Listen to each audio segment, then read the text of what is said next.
Hello and welcome to the Easy Allies podcast on this beautiful day in May. We don't say the name, like Thursday, we can't say.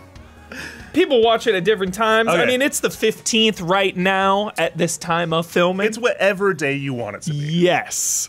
I am Michael Huber. We are Easy Allies, and we have very special guest today, Jon Gibson. Ooh, hello. Yes. Say hello again. Hello. Oh, I like that double hello action. Yeah. Multiple hellos. We got Damiani. I love how you say beautiful day when we're here having 100-degree heat in the middle of frickin' May right now. Ooh. Second day in a row. Are you sweating, dude? Not too bad, but like the power grid hasn't failed yet. Ooh, knock on wood. Knock on wood. Just waiting for that to happen. It's like, what's the meme like? It failed during the winter, so they fixed it. So it's gonna hold for summer, right? Like the Anakin and Padme one. It's like, right? Nope. And you're in Texas, right? That's Texas? Yeah, I'm in Dallas area right now. So we had a record cool May. Like it was like cold out for the first week and a half, and then all of a sudden, like, get ready, everyone, 100 degrees. And that's what they troll about here, is that Texas weather is, the meme is a guy sitting on a lawn, half in the shade, half in the sun. He goes, that is the day, like your weekly experience in Texas apparently is going back and forth between scorching hot and the next day will be freezing cold and raining. And it's like, Kind of like Vegas.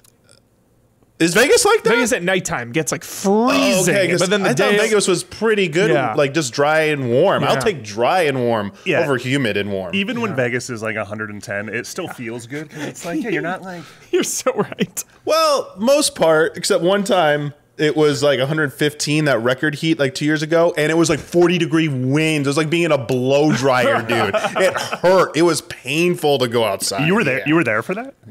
Yeah, 2023 was the Final Fantasy 14 Fan Fest. Brad and I were there, known. and it was like, Should've yeah, known. so tons of fun, like, you know, guys and girls who play video games all day, going out into the scorching hot sun, like, oh, everyone's like, please Those leave us cosplay alone. wigs were flying off. Oh my God. yeah, it was an experience. Making it all happen in the control room. We got Isla Hank. Hey, where I'm flying tomorrow, I had a tornado yesterday. Whoa. So Okay, I see your heat and I raise you weather. Raise you. Will you watch Twister or Twisters tonight? No, but maybe I'll throw it on the plane. Sick. Good Yeah, call. I tend to, on the plane, put on a movie that I've seen before while I'm like reading or doing something else. Yeah. So. Yeah. Or something I haven't seen, like Aquaman 2. Just Nice. throw it on. That's a fun one. Watch it with like It's one acceptably eye open. fun. Yeah, it's a good plane movie. I'm halfway through the book, listening to the book Hungerstone right now, so I'll probably finish that while watching like Moonlight or some shit. Nice. And then, yeah, maybe Twisters. Fun fact, John's scariest, most feared natural disaster, tornadoes. Whoa. Yeah. Have you ever been in one? I've never seen one, yeah. Not like in one. No. Yeah. But yeah. But no, I grew up in Michigan, so Oh, yeah, we were nice. in like the tip top of Tornado Okay. Alley. Yeah. Yeah, I grew up in and- Wisconsin/Minnesota, so we were right up there too. Yeah. Dang. Many tornado sirens and like covering in a hallway in the school with books Yeah, over our yep, heads yep, and stuff. yep. All the time, all the time. So Yeah. intense. And then we got here. behind Isla, we got Gabby Montoot. Gabby! Sup. She's back there. Yes. She said hello, chat, if you couldn't hear. Bloodworth is out this week. He's doing some previews in Poland. Bloodworth is in Ooh. Poland right now. We can probably guess what he's doing there. Yeah, we can guess. There's only so many developers in Poland. Yeah, we could really You might be bosh wrong. this. We could bosh this out. And then Don, nobody knows where Don is. I truly have no idea. I have no clue. We thought he'd be Dawn. back Yeah. for this. Don is fully off the I'm grid. supposed to be in there. Blood's Yeah. gonna be pissed. Is he lost? Yeah, he Are might we, be. Are we He might be concerned? lost. I'm not concerned. Don, if Don got lost in like the wilderness, he would survive. He's gonna pull a Lost Highway and just come back as a different guy, and we're all just gonna have to go along with it. I was just ready for some Fear and Loathing. He's in Yes. Vegas right now. Friends, we're here to talk about what's new, what's news, and what we have been playing. This week's topics: 20 years of iam8bit. You can't play iam8bit. Yeah, no. What's new, what's news, and what we like okay, separate. all right. Yeah. Different thoughts. Yeah. All right. We're gonna get John's thoughts on blueprints. I have many. Yeah, so Isla and I do too, for sure. They're all very mean. And Mario Kart World. We're going to be talking about how Giant Bomb is now owned by Giant Bomb. Woo! We're gonna be getting. We teased it. We teased it last week. We're gonna be getting Isla's Croc talk. Get excited. I played it for like 30 minutes, dude. And Isla and I both have played Labyrinth of the Demon King. The hardest video game? I am so hyped to hear your thoughts because I'm like stuck right now. I'm legit yeah. stuck. Oh, no. Yeah. I just like kind of like vibe out in it. Same. I'm like, oh, this is what it looks like in my soul. And then I get killed by a skeleton. Yeah, that game is so sick. All right, let's dive right into 20 years of iam8bit. Oh, already? So soon? Yeah, you're starting us off, All right, John. let's do it. First of all, what was iam8bit 20 years ago? What did you set out to do, and what is it today? And yeah, who are you? What do you do right now? Yeah. Wow, you just sandwich boom. all the questions in there. All right? of It's it. like you put the bread and the lettuce and Yeah. tomato and the bacon and The the outline, cheese and the you know, mayonnaise all in there. You're going to all fill at in the once. outline. We've got the frame for you. I got to remember all of this. Yeah. I will remind you. All right. 20 years ago, though, what was it? 20 years ago, I was writing for TV animation for like Disney and Nickelodeon and stuff. Sick. Met a lot of artists along the way. Yeah. I was like the one writer amongst all my artist friends that like they actually liked because like in animation like artists and writers kind of like don't get along Just kinda- because like you know there's one visual side to it and then there's like words and then like the artists like visual gags. Yeah. Writers don't often write visual gags. Yeah. But I liked like goofball comedy, screwball stuff. So met a lot of artists, like hung out at studios, and we had LAN parties. Like at Warner Brothers, a bunch of my friends were on a show called Mucha Lucha. Mucha If Lucha. you remember that, it was. I think it was the very first network animated Flash Whoa. show when Flash was just like coming up. That's so cool. I bet someone in chat or the comments is like, yo! I remember that. Yeah, I don't remember that one. And then in the cubicles of the WB studios in Sherman Oaks, the Sherman Oaks Galleria is where WB used to have all their, like that's where Teen Titans was He's produced. at the Galleria? Yeah. Yeah, there was like a P.F. Chang's like almost next to yeah. You know what I'm talking about? I worked at P.F. Chang's yeah. for like 10 years. Yeah. Not that one, but I've been by that place. So many things have changed about that place in 20 years for sure. Let's just holla out just for 1 second. Walnut mayonnaise shrimp. oh my God. So, and important. the honey walnut shrimp, for sure. So good. So 20 years ago, working in animation, we'd had LAN parties all the time. Like there'd be Ethernet cables. This was Xbox, OG Xbox. I say So Xbox like Halo. One, but it's not Xbox One. It's Xbox. Original Xbox. OG Yeah. Xbox One. But you'd have like Ethernet cables across like all the cubicle walls, like going into different spots, and we'd like at night like play all together. Mainly Halo, or what were some of the games? Halo was the prime. Halo was the thing. Yeah.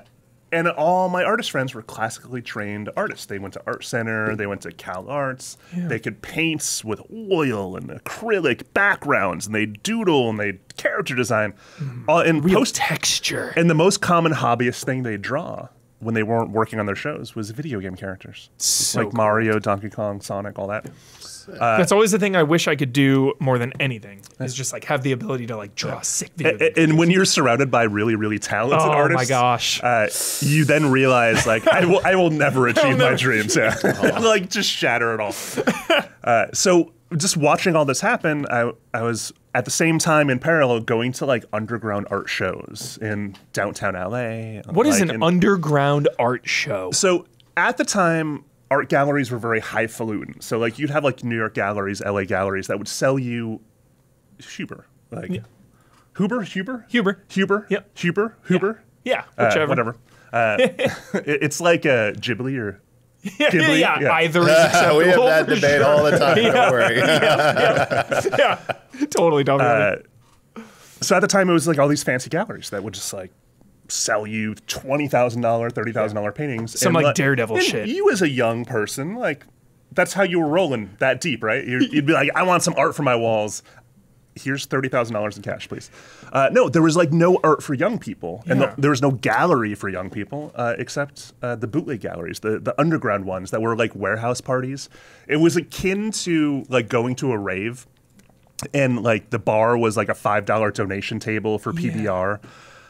And the art would just be like hammered up, like nails in the concrete or like the brick.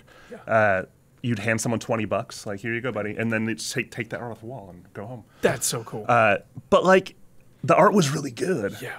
And there were all these like amazing artists, like, and then all these animation folks plus the underground art. And I was like, why isn't there a gallery that like just is available to these people? Like, that's kind of rude. Yeah. But I'm like, if you gave them a theme, iam8bit, like, what is iam8bit? Like, oh, it's like the 80s. Like, we all identify with these characters from the 80s. So, like, give everyone an assignment.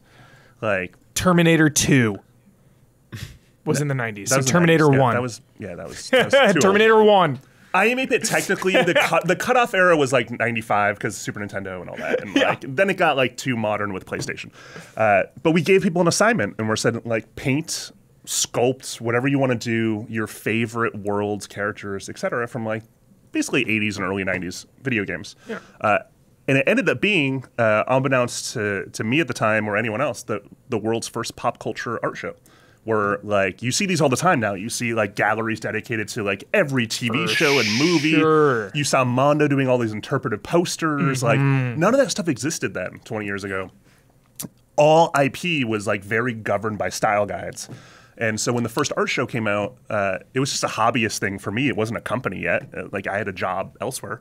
But it turned the industry on its head and made people realize like, oh, we can like celebrate characters that we love in different styles. And it very quickly burgeoned into like companies approaching us and saying, hey, can you like make a t-shirt for me? Like, hey, can you like make a piece of art for me that we can Do you remember like what was one of the first instances of that? Capcom approached us to do a Street Fighter 2 t-shirt. Sick. And my buddy at the time, still my buddy, Jorge Gutierrez, who directed like Book of Life and like the Maya and the Three and has gone on to many wonderful things in animation. He had this really distinct style and he loved Blanca.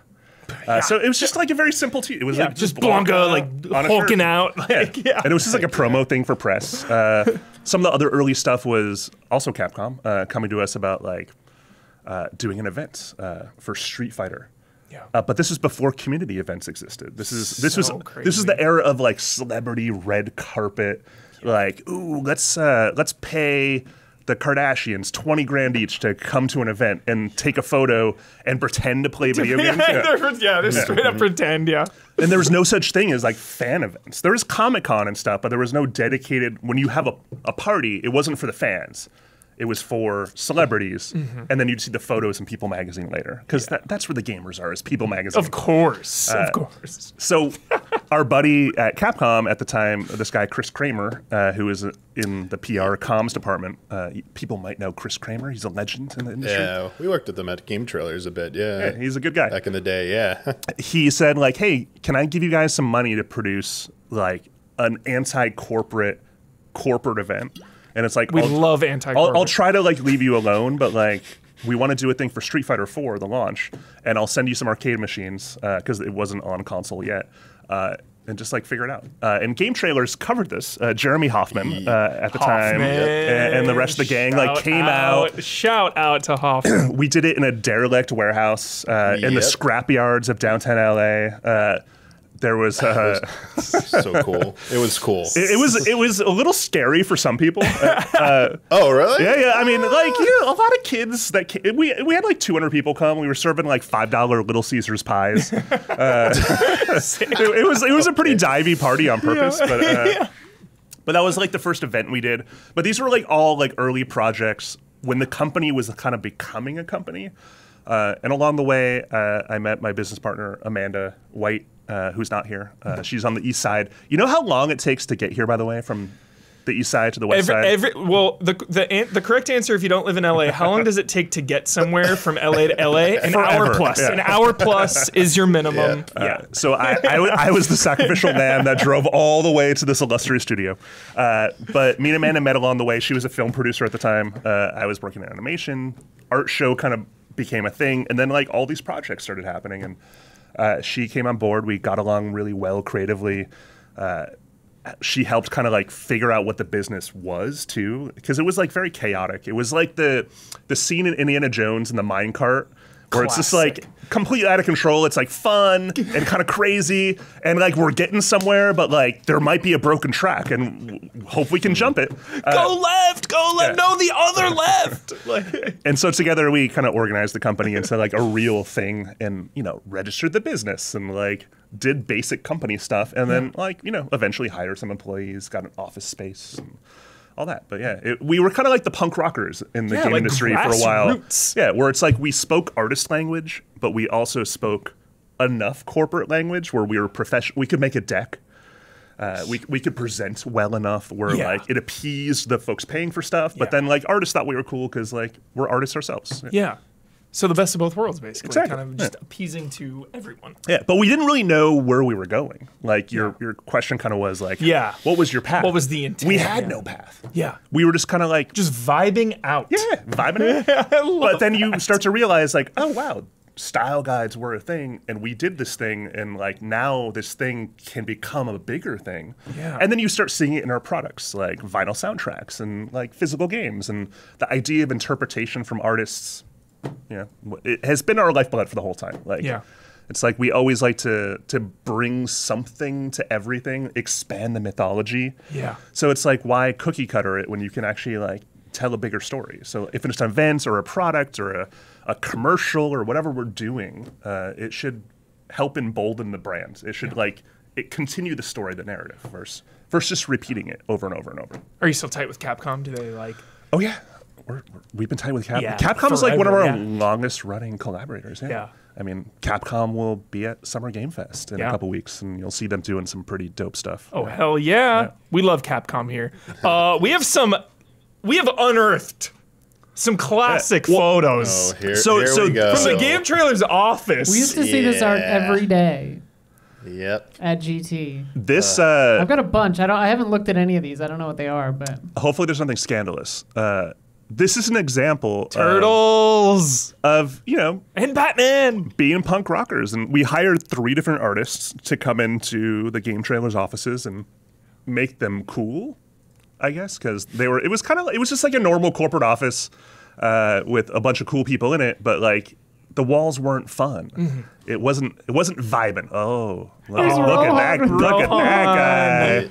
oh god, Dude, That Rohan. gentleman is my fast food like spirit animal brother. Love Rohan.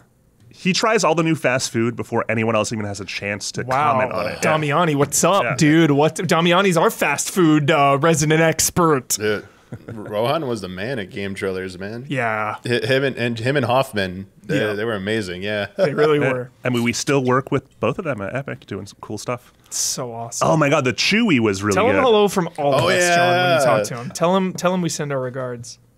I don't think they saw the Chewy image. Yeah, where's the Chewy? The Chewy was that's Chewy, really good. that one's so good. Oh my gosh. It's What just was that new? What was the like Mando Boba Fett Wookiee? What was that one called? Like begins with a K. Chrysanthemum is something I forget. We just did a fun activation at Star Wars Celebration for Fortnite and Epic. We made a bunch of Cuddle Team Wookiee costumes. Oh yeah. And, 'cause like the skin is in the Battle Pass. yeah, season. and like they debuted at Star Wars Celebration, and then we like went around Tokyo as tourists with 10 of the Wookiees, and just like hit up Tokyo Tower and That's like all so the fun. like the touristy spots. It was fun. Look at that iam8bit. We got to mark the wall a little bit. Dude, Mario and Luigi and Pac-Man and the Ghost there, gaming royalty right I always there. liked how he said Piach. Got to say The Princess vibes. Piach. Well, yeah, we were all there. I think Blood was there at the beginning with me when we first had that. I don't remember if you were there right away, Isla, when we got this. I don't remember I when we was got there. like This was already there when I got hired. Same. Okay. Same. But I was hired shortly after you, I think. So you weren't in when we were in the main building where it was No, like I was- MTV, which wasn't Right. like it was still a corporate building, but it wasn't quite like a normal corporate building. It was still kind of cool. Had that and cool trying to be lobby. hip. Yeah, there was that Yeah. the camper or something in the Yeah, lobby. with the AstroTurf lawn, Yeah, and they're like, Yeah, they yeah. were stay off the lawn meme. They were like said there. They had like a back. I had to go in the mailroom every now and then to pick something up for some of the guys, my bosses, every now and then. By the way, you know you're corporate when you have a mailroom. Yeah, I was like, I mean, the most corporate place I worked at in the past had like an actual mail room and like a whole shipping thing. But coming into this, like when we had iam8bit come in and do all this stuff, just it felt. I don't know, like it felt like, I don't want to say like a dream come true, but it felt like for someone like me, I don't know, like that's why I wish I could ask Bloodworth how he felt. Felt like, hey, you made it. Like if you like dreamed about writing or covering games and being at an outlet, because I'll be honest, game trailers for me was known only as a place that had trailers. I didn't even know they had like reviews and content till I saw a job opening with them. But like I looked at all the other places like IGN, like 1UP. 1UP was the place I always looked at all how like cool their offices are. And then when we got here into the motel with these amazing artwork all around us, and then like the vibes we had there, it was like the greatest office environment. You're I will honestly say. so It was right, cool. Damiani. I so miss it so much. Like I'll never have like something like that again probably in my life. So like thank you for contributing to like that that awesome atmosphere and like making that happen, because for me it felt like it was cool. It was just a layer cool. of like legitimacy to like what I did. Like when I took my like parents there for the first time, they were like, "Oh, this is like insane," because I didn't believe what I did was a real job. I'm like, this is a real job. It's a real office. This is Viacom's office, like Paramount, but MTV. It was a hoot. That is one of the sweetest things I've ever heard. Only because like, we got to visit sometimes and see it, but we didn't work there. We didn't know what it felt like to be in there. We thought it was cool, but like we didn't exist in it every day in a sense. But it's like the fact that it like brought you the good feels. Yeah, it brought me the good feels. Like made it like a big comfy time place to work. Like that's so rad. Thank you for saying that. You're welcome. So well said, Dami. I didn't even realize that until you like said it, dude, and I like had those exact emotions. Dude, yeah, seeing these images again, like this woman is burned into my brain. Yep. This is the famous Jim Mahfood, who actually we've been working with ever since, and he ended up doing the Fortnite vinyl soundtrack album art for us. So Jim's a legend. He's awesome. That's Jim too. Yeah, I remember this indeed. Oh, I remember John that was at Game Trailers. I think he insisted. Finger? John yeah, Finger? I think he insisted on this happening, like an Indiana Jones thing. like John is like, you have to do Indiana Jones. That sounds very Finger. That's fantastic. Like Hoffman also asked for something specifically, and it may have Jones was probably pumped too. Well, this was outside Jones's office, I think. Yeah, no, it was right next door. Yeah, I think Hoffman.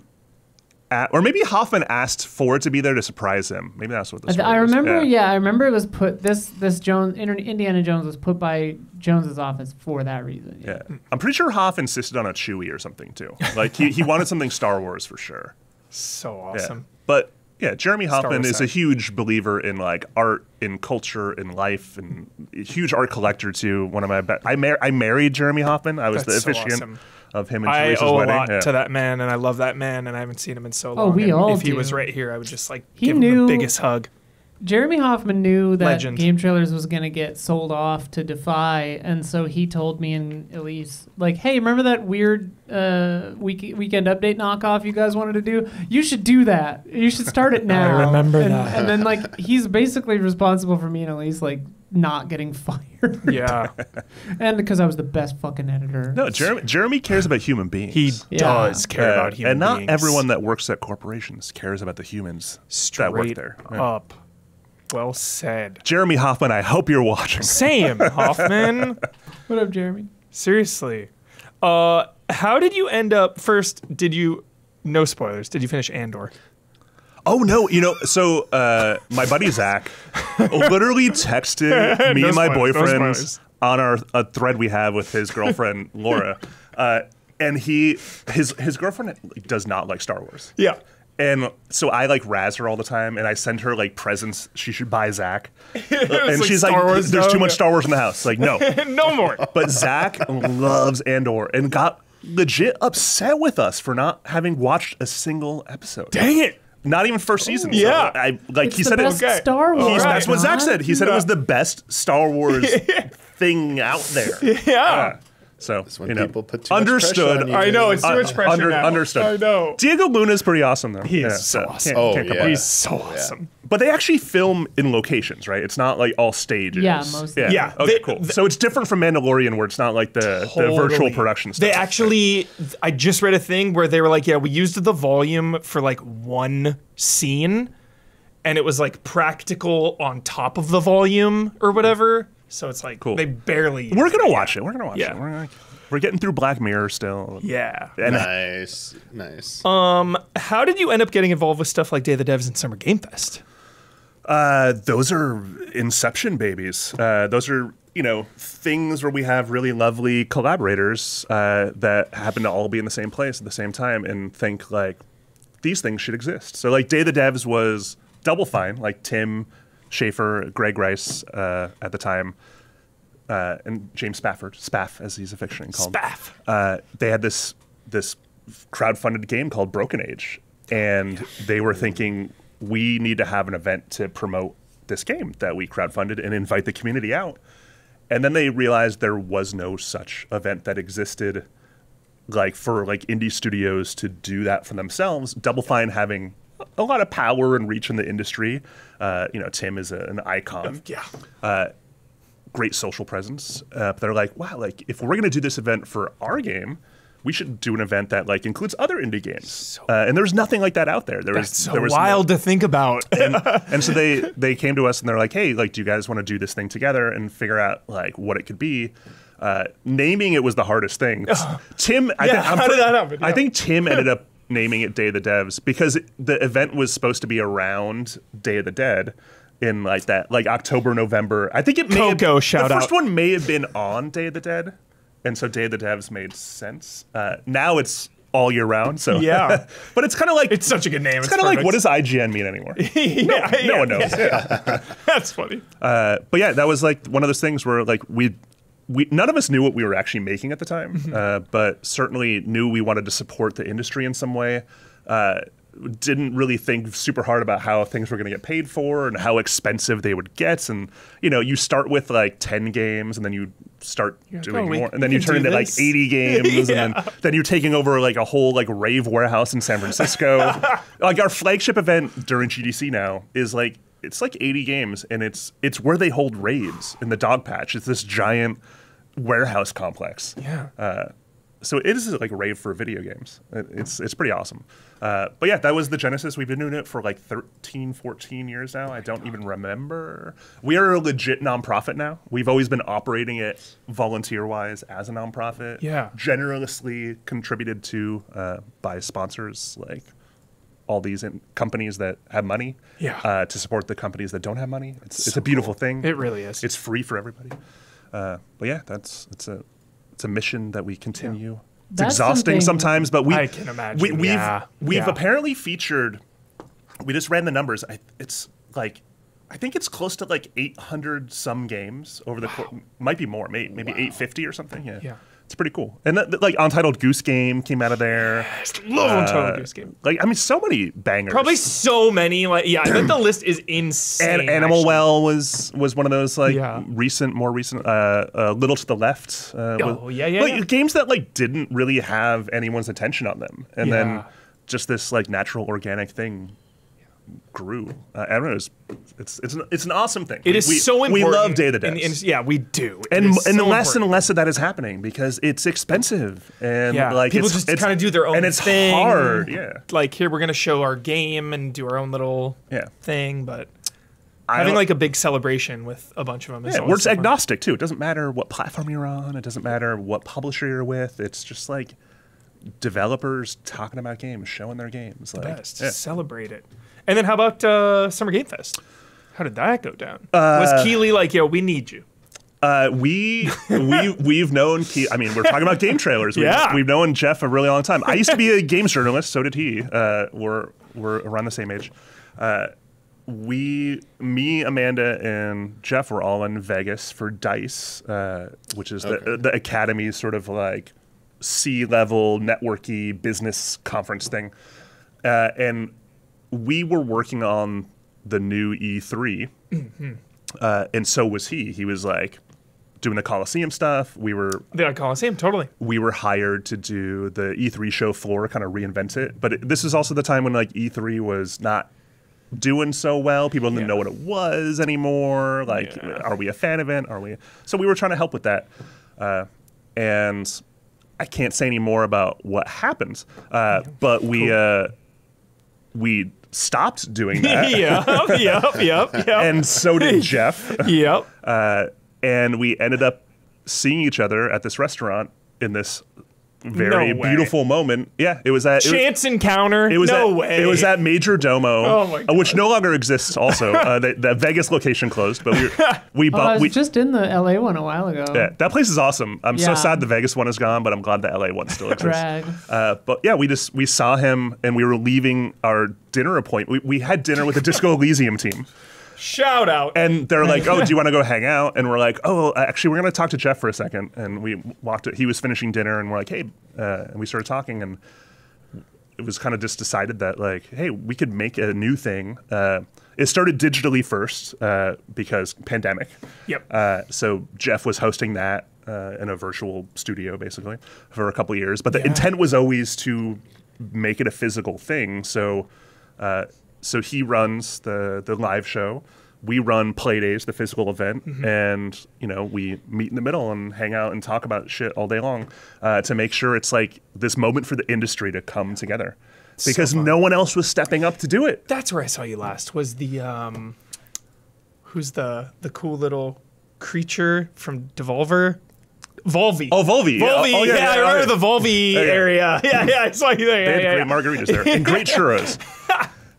But the point was, like, we were all just kind of frustrated that, like, the industry wasn't kind of agnostically collaborating in any way that, like, it was all about, like, giant booths and like the separatist sort of thinking, and like, well, like, we're all holistically kind of involved in all these things. Like, so if we all work together, we could kind of bring everything into this space where everyone can succeed. Because, like, the more people at Summer Game Fest that show off great things, they're helping all these other companies.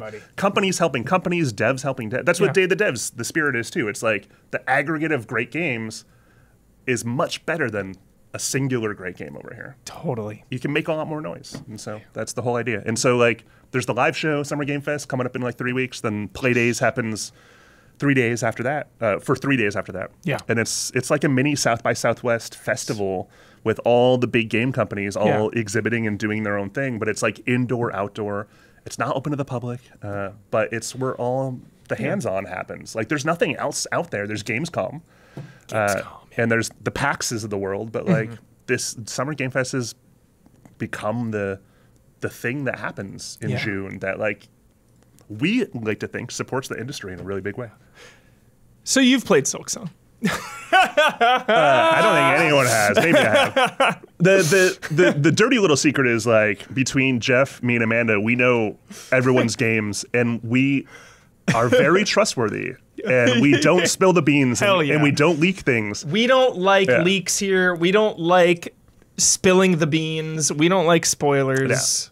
No, but Summer Game Fest is going to have some cool stuff. Hell yeah. We're not promising, like, it's not going to be like GTA 6, like, shadow drop anything. Don't worry about that. But it's like, it's just a bunch of great games. Just a bunch of sick games. A bunch of sick games all at once. You know what I'm playing right now for no reason? Well, actually, not no reason. It's just, it always eluded me for so many years was Dave the Diver. I've been playing a lot of that. I have not played that. Again, my buddy Zach. Because the expansion's coming out. My buddy Zach said I'd love it because he's like, it's the exact kind of game that you like, and it involves sushi, which you also love. Yes, it's so good. They added the, like, Yakuza collaboration, and it was like, and the expansion's coming out. So I was like, dude, I gotta play this right now. The pixel art is so good. Yeah, it's so good. Do you have a favorite game, or not your exact favorite game? I know it's a hard question for a lot of people. What are some of your ever of all time, or just right now, or of all time? All time is Burger Time. Burger Time. That's Hell easy. yeah, Burger Time. When iam8bit took off as, like, a cultural moment the first year of the art show, before it was like a company and all this cool stuff was happening, I bought a Burger Time arcade machine because I felt like that was the smart thing to do. It was only a couple $100, but that was, like, some people buy a Ferrari and splurge and you're like, I'm buying Burger Time. or they buy a house. No, I just wanted to have a Burger Time machine. This game is so fucking weird, and it has great AI. I don't think I've ever played it. You've never played this, dude? I really don't think I've ever played No, it. it's one of my favorites. They have it at 82. Damn. Yeah, it's such a great game. You just make it burgers. I'm an arcade fraud, apparently. And What the hell? each of the characters, like the sausage, the pickle, the egg, they all have different kind of AI learnings to them. So like they react in different ways, and like it really does feel like they know where you are at all times. Yeah. And you like there's such immense strategy to it, but it's also really fucking weird because you got to think about this. These are giant cheeseburgers. That freaks me out. yeah, but- they're but- bigger than the man. But who are they for? Whoa. Who are they for? We need a like Shadow Labyrinth, the Pac-Man game coming out. We need like that version for Burger Time, where it's my like, God. yo, who's eating these burgers? No, literally, are they held captive? Is this like his? Is he in hell? Like, and this is his like punishment for being a terrible chef. Like, was it like a kitchen nightmare scenario where he was awful to his like kitchen staff? Did he poison someone? I don't know. But he's Or you making just these giant punished- cheeseburgers for someone. Punished with what you love most, like Short Stay in Hell. Have you read that short story? No. This guy loves reading, so he's stuck in a library, like an infinite library. Crazy. Pretty intense. Yeah.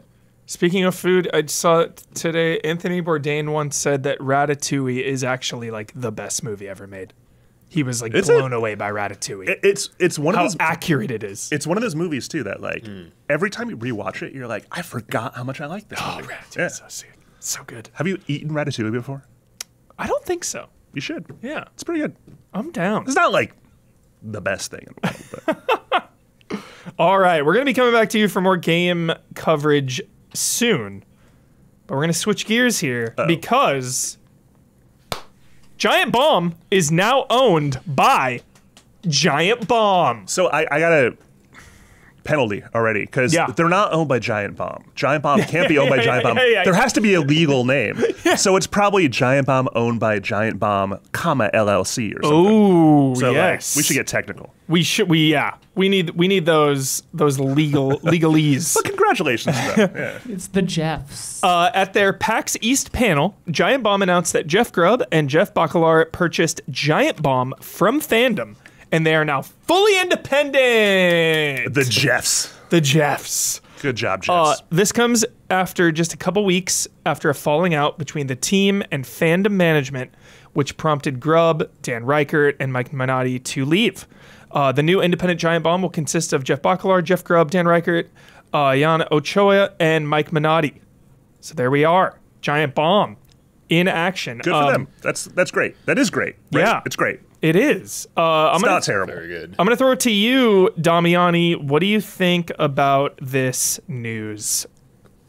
I mean, it's very surprising. You don't really see this happen. I mean, usually we all thought Fandom was just going to do something completely terrible to Giant Bomb after we saw that they had some departures from there and that the Giant Bomb staff was no longer going to be employed by them. So everyone assumed the worst. And it sounds like from the podcast that the guys have been on that this was very amicable, that this is something they were working on behind the scenes to make a reality. And there's still some hurdles it sounds like they have to go through. Like they have like the domain name, they own the content, but a lot of it, the technical stuff still like entangled with Fandom's back end and they got to do all that. But like the fact that that's even being negotiated, that's even like in the works is just like insane, because we have like stories, all these horror stories from all these outlets that have just, ceased operations or are now just like a former shell of themselves, either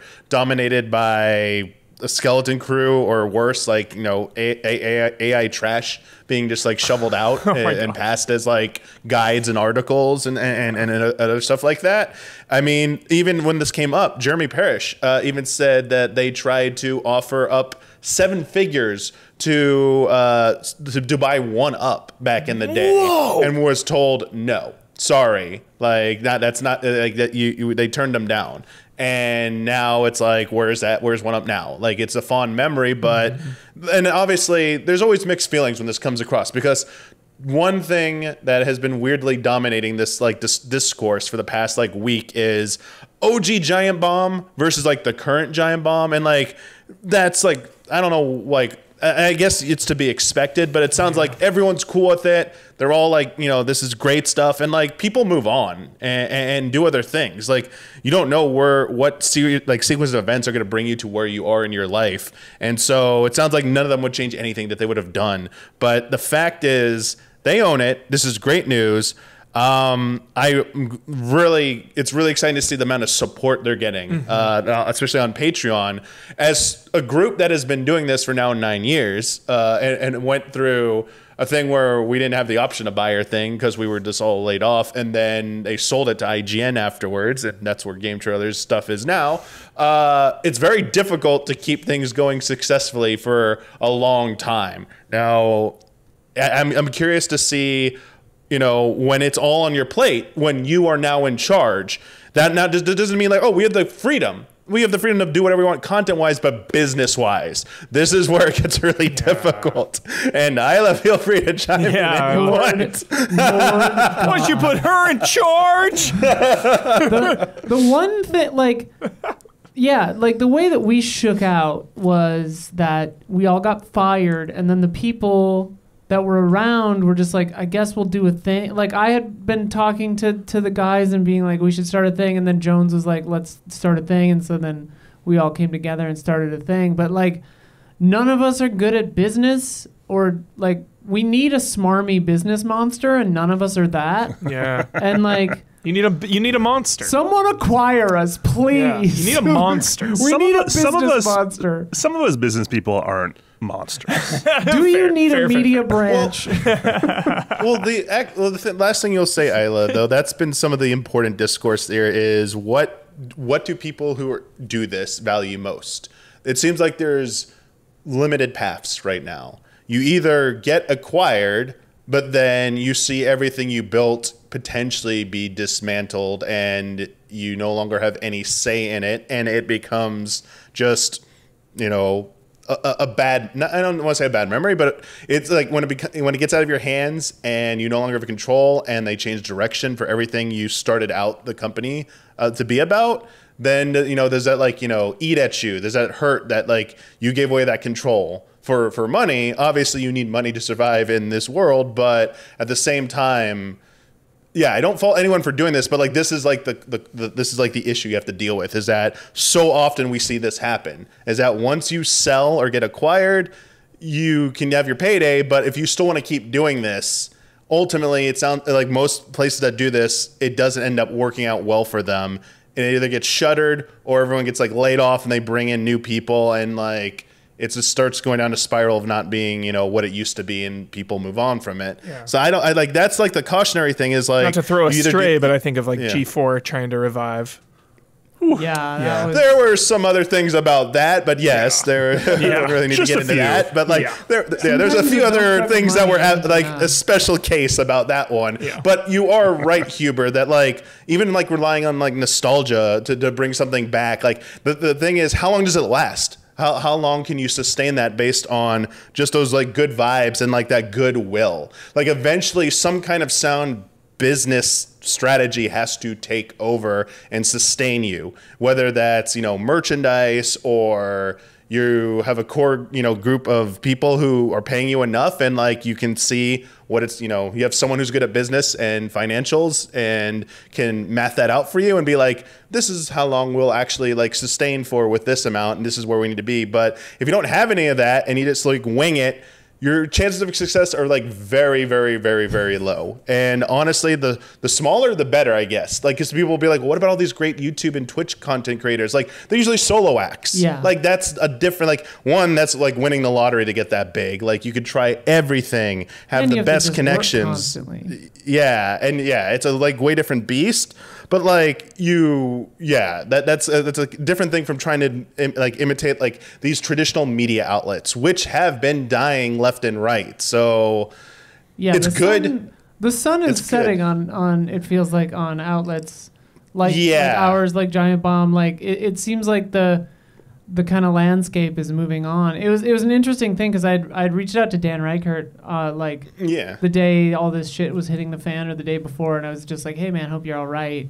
And like I didn't mention this because I didn't want to like tip anything, but he was like, oh yeah, we're fine. Like he said some other stuff that I was like, oh okay. Like I've we all knew they were gonna do like a thing. I assumed they were gonna do like an Easy Allies type thing, like just a new thing, Patreon, whatever. Name it something else. I didn't have on my bingo card that they would actually just get the name and all the assets, which is amazing. Yeah. So I'm really happy that they were able to do that. But yeah, I hope it's a feel-good story, and I hope it continues to succeed and get even better under the boot heel of corporate tyranny, out from under it, I mean. But, although, hey, props where they're due. Fandom actually selling this to them and dealing and like letting them transition out is like, that's actually playing good ball, like that's I'm surprised. That's cool. I mean, we don't know like all the details behind it, but like even in the most like cynical view, like this should not have happened. It's wait, how did this happen? And you're right. But like maybe like, this we is were like just a good told sign. to leave the building. Yeah, like even wondered like I mean now we'd have to go to IGN and ask them like how much would you want for it'd be pointless now, but like back then if we'd went to like after we started we were gonna start EZA and it's like has anyone tried reaching out to IGN and say they want to give us game trailers back or something? It was not a good name. I don't think that was. Yeah, there's a whole bunch of problems with that. But they still post on that. Oh yeah, every time they definitely do. Every time I see a notification on YouTube or whatever come up through on game trailers, I'm always just like, wait, what the fuck did we? Oh, right. Like, right. I guess it's more like the content. Like if you could have like all your shows and stuff. That which is what I was getting at. We didn't have control over Fate ever because we never had any ownership. Yeah. No Fate but what you make. I mean, not to poke the bear, but like Elisa and I did a few. We kind of started off with like legally distinct mandatory updates, but then we've done a couple since that are just mandatory update. Nobody seemed to care. Yeah, because nobody cares. Nobody cares. Yeah, until you Dots in here too big or something. But we thought we were gonna lose Giant Bomb, but like they would spin off and do something else. They get to keep that going. We recently had like Game Informer come back, and similar story. Yeah, they had a little help acquiring the rights for Game Informer, and we'll see how that like plays out. But at least the crew is all still together, and I think that's like the most important thing is to like have a second chance. You could be as cynical and pessimistic about the circumstances of why something's getting a second chance, but the fact is they have a second chance to make something of it, and I will always root for that. So like with the Game Informer, I'm always gonna like root for them to be successful with this comeback. Definitely for Giant Bomb and anyone else who's trying to like do their own thing. And so many of them have gone off and started their own separate things and have been very successful. Chad is saying today that Grubb said on Aftermath's podcast that Fandom approached them about the sale. That's what I had heard. I didn't want to say that. I read this is from Chad. I read a Blue Sky. I read a Blue Sky remark saying someone said, yeah, by the way, it sounds like Fandom actually reached out to the guys and wanted to like explore that possibility. So like they said it in the panel too, I guess. Okay, that's pretty crazy. That is. Does this mean the Batgirl movie might actually see the light of day? If Giant Bomb can do it, Batgirl can do it. Let's go, Batgirl. Dude, Batgirl will see the light of day one day. At Comic-Con and VHS bootleg. I am shocked nobody leaked it. Like if I were like a disgruntled, like if I was on the way out, I would have like, push the button. Mishandled an MP3 or MP4 of it. I mean, they did a screening for the crew. People saw it like as a goodbye, like before they buried it in a I wonder if it's just somewhere. I mean, the truth of it is probably that it's just kind of mid. But but you never know. I don't know. I want to see Michael Keaton as Batman. Fuck yeah. There's like, I have a question for you guys.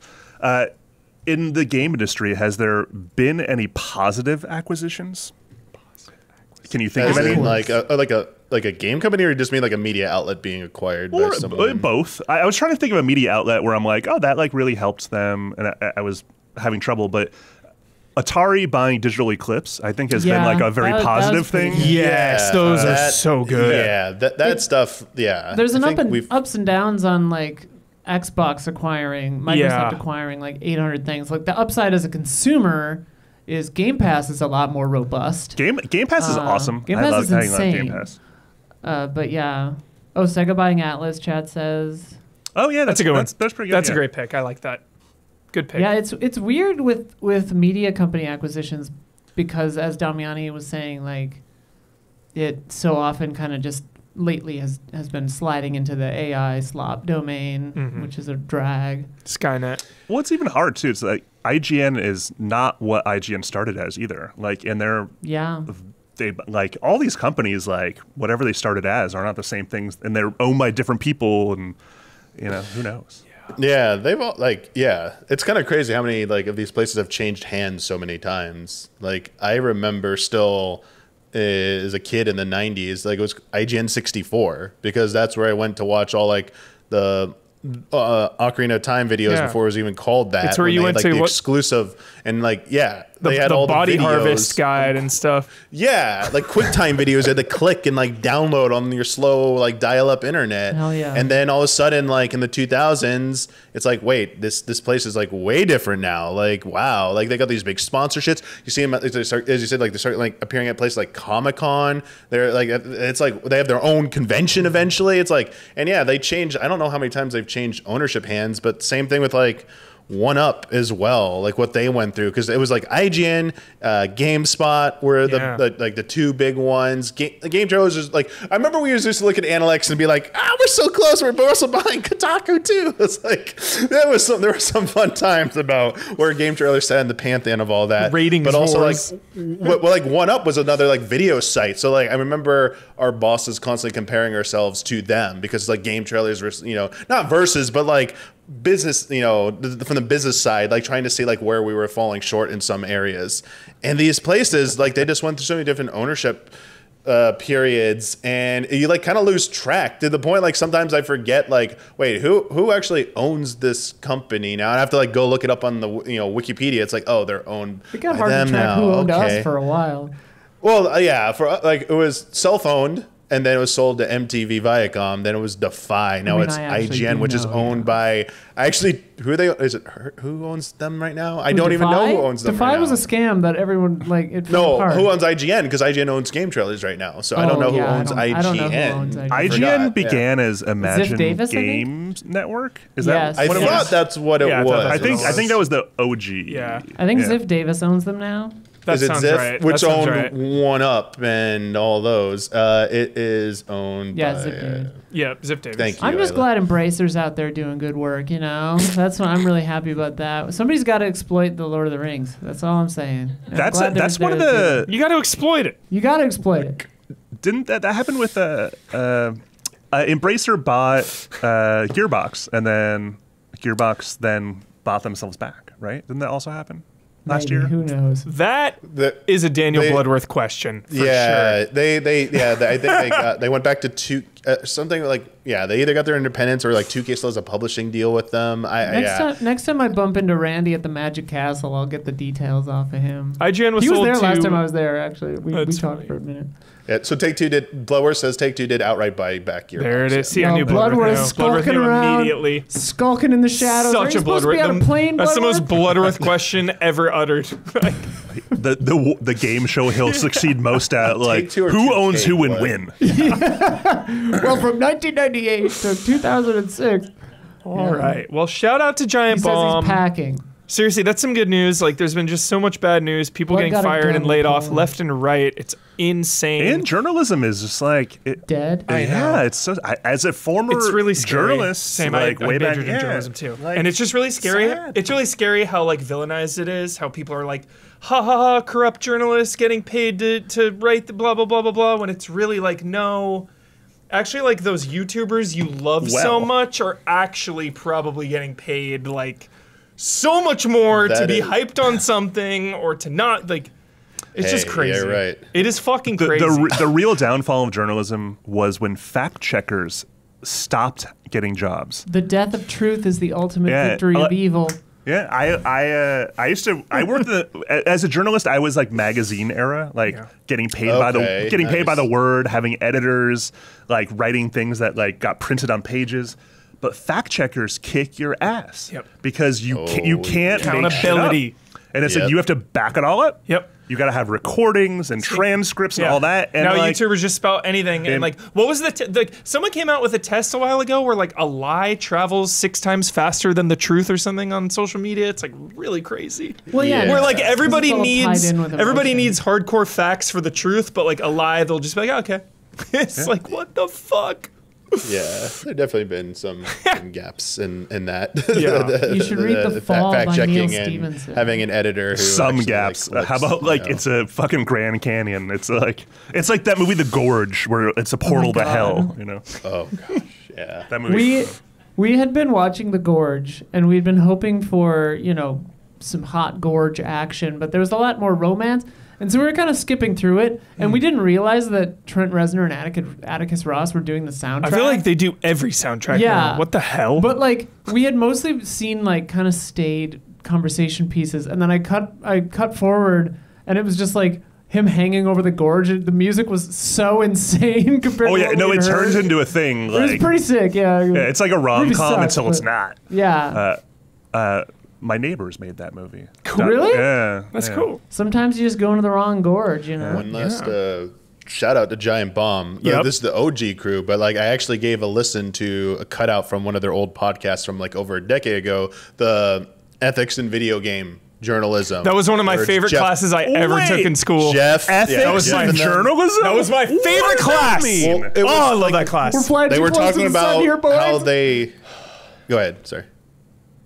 Oh, they were talking about how they, when you get like stuff from like the companies for review, all they cared about was like they'd run to the game and like rip it open to get the disc out and go play the game and like toss all the figures or like the memorabilia they send with it. They just like chunk it into a corner because like all they cared about was playing the damn game. And like it was like that time when they were requiring you to have to put disclosures on if you were sponsored or not. But it was Review meant for like copy provided by. YouTube and Twitter, influencers. And Nintendo was like the first one doing. They were pointing out how like Nintendo did it, but they were saying they were exempt. But they were getting that whole mantra, which I think comes from like. I feel like I was in that era where as I was growing up, like it was. Especially, I mean, in any kind of journalism, but even in like especially in video games, like. You could be friendly with all these people. You're a human being. Like you can absolutely like go have like drinks with people. There's like no impropriety going on with that. And then when you get back to like your office and you're writing about the game, you could still like trash it and stuff. And like they shouldn't take it personally because it's like you're doing your job. But like there's all like they were just trying to dismiss all this like nonsense conspiracy crap about how everyone's paid, the game journalists are paid and stuff like that, and just explaining behind what was really going on behind the curtain, and also explaining like. People are just like being human beings, guys. Like, chill the hell out. Like, like it's okay to socialize with a game journalist. It's okay to socialize with a publisher. Like, there's nothing wrong with that. Yeah, it's a very small world. We all know each other. It's actually one of my favorite bits of all time. Is like anytime I reviewed a game, it was like, yeah, how much did they pay me for this one? Like, how much? Oh, I gave it a 9. They didn't pay me enough to give it a 10. Sorry. Like, I will give you a juicy little tidbit without naming names or companies. When I was a journalist writing for magazines, remember magazines? I love magazines. Yeah. I still get PC Gamer. Yeah. A print version. Yeah, print. Yeah. We Nice. we only subscribe to Architectural Digest and I think like a vegan recipe magazine. Yeah, that's so we're not even weird. vegan. Veg News or something. I think it's called. Nice. So perfect. Lots going on in the veg world, hot shit going on. It's a really nice bedroom. Given the AD, I love those house tours. So We do classic gays. We watch a lot of AD house tours. oh, the house tours are amazing. Yeah. Oh my God, yeah. I love when they just have fake shit. Like it's like that's not even real fruit. They have people stage their whole house. They don't even live there. Hate that. But when I was a journalist writing for magazines, a company who shall remain nameless, as well as the person that was on the PR side, I wanted to review a very popular video game, and I was asking for a build. And they're like, we can't give you that unless you guarantee you'll give it at least 4 out of 5 stars. Whoa! And I was a young man. I was a very young journalist. I was probably like 19, 20 at the time. Yeah. And I was like, I can't do that. Yeah. That's unethical. Yeah, what the hell? Like, I've not even played the game. I Yeah, don't know what if it's not what good? if it's terrible? What if it's mid? And they're like, well, we're sorry. Based on you trashing this other game that I gave like 3 stars to. It wasn't trash, Trashing. yeah. 3 out of 5, yeah. Like, we can't trust you to like back us up. And I'm like, what? Well, listen, like, I can't. Here's what I'll do. If let me play the game. I will give you advance notice if it's under 4 stars. Yeah. But like, I'm not gonna let you read it. I'm not gonna let you affect it. Yeah. And they agreed. But I was like, how many people fell for that? That's insane. It's scary. Like, that's not the first time they've done that to someone. Yeah. But other people probably agreed. Yeah, I mean, This is I like would 20 plus imagine- years ago. yeah. Yeah, I was gonna think say, that in the more common back then, and maybe not even the game industry, probably in other industries, that was probably like just the way it is. I imagine a lot of those early PR people came from some of those backgrounds, and so they probably thought this was like the way you do business. So they probably were shocked when like, wait, why are you saying no to this? No, Like, I mean, remember the days of like sites getting blacklisted and Yes. like, all that, like that. oh yeah, That every other that week it was like Kotaku was getting blacklisted Yeah. for something. Yeah. yeah, it's like freedom of media unless you say something we don't like. Yeah. I wonder Yeah. if Sounds like the Imperials. The Empire. Because since 2010, when I started at Game Trailers, like I've never even heard of that kind of thing happening on our end. Like, Yeah, it's insane. that's fucking crazy. I think it's cleaned up a lot more. Yeah. People have learned. Yeah. Like we always would- joke, but we've never been. Yeah. No. I've been going based on like movies and like stories about like, the 70s, 80s and earlier about like, television and movie coverage and that stuff. Like they always make it seem like that was like the greasing the wheels thing that was just common during that point. But I mean, it did. I like in my time, I never like saw really anything like that ever happen. But I was late 2000s is when I started. So definitely after like the real magazine era had begun. Yeah. And like this, Giant Bomb Wild was like, West. kicked off right by like The Wild Wild West The Wild Wild West. was That was the whole the thing. best movie of all time, said the guy who got bribed. Yeah. yes, 4 out of exactly, 5 yeah. minimum. Spider it really sold it for them. That was how Giant Bomb started. Like Jeff got walked out because, or was he laid off, or did he walk out because of the Twilight Princess review? Because I was still just a fan site person at that point, not still in school, and I was like huge into Zelda, and I remember like people making the biggest stink that he didn't give it like a above a certain score, and I was like one of the few people like that's who cares? I was like, I mean, I probably think it's a better game, but like wow, people are really going this nuts about it, and they said sorry, like you need to it led to that conflict where he had to leave and started Giant Bomb as a result of that. So it's the 8.8. It was Twilight Princess 8.8. I just forget if he was laid off, forced out, What a or he terrible left score. of his own accord. That's what I don't remember. Chad It's is so saying long it was ago. Kane and Lynch, not Twilight Princess. Oh, it was Kane and Lynch? Okay. Was Kane and Lynch. See, it's I been think a of long those all time. the Very time. similar. I That confuse game them all the time. that game when I'm in the best possible mood of all time you, is like a Zorgla. 6. Yeah, it was Kane and Lynch. My bad. Second best Zelda of all time, Wind Waker. First best, Link to the Past. Fight me. There we Love go. it. Love it. Everyone's got their own. It's like love Metal Gear. Everyone's got their own. I'm a Twilight good Princess one. head. That's weird for a lot of people. But I like Ocarina Twilight is Princess. everyone's. Yeah. We'll get that. What was which the one did you give Oh. 7.8, Damiani? What's the 7.8? Well, Wind Waker. No, that's IGN. I gave Wind Waker 7.8. You gave Wind Waker But the meme was 7.8. IGN, too much We will water. never What let him was the forget. Pokemon game. Never let Damiani Best. forget it. Yep. Second best. I thought the too much water meme was because I've always heard it's 7.8 too Pokemon, much right? water. I thought that was you. Too much I water. always No, thought that was not people just Damiani. throw that in Wind Waker because there's a game set on the ocean. Oh, But the water part is from the meme from IGN when they Okay, gave a score to much something, and people I say just- they 'cause I've meme only about heard that. Water Seen physics. it 7.8. Yes. Too much Hydrophobia. water. Always these, yeah. It was Phasalophobia. Pokemon Ruby Sapphire. Thank you, Soul So Crusher. funny. All right. Shout Crazy out. times. Congratulations, Jeffs. Seriously, shout out Giant Yeah. Bomb. Shout out to the So Jeffs. cool. Jeffs Yeah. everywhere. Huge day.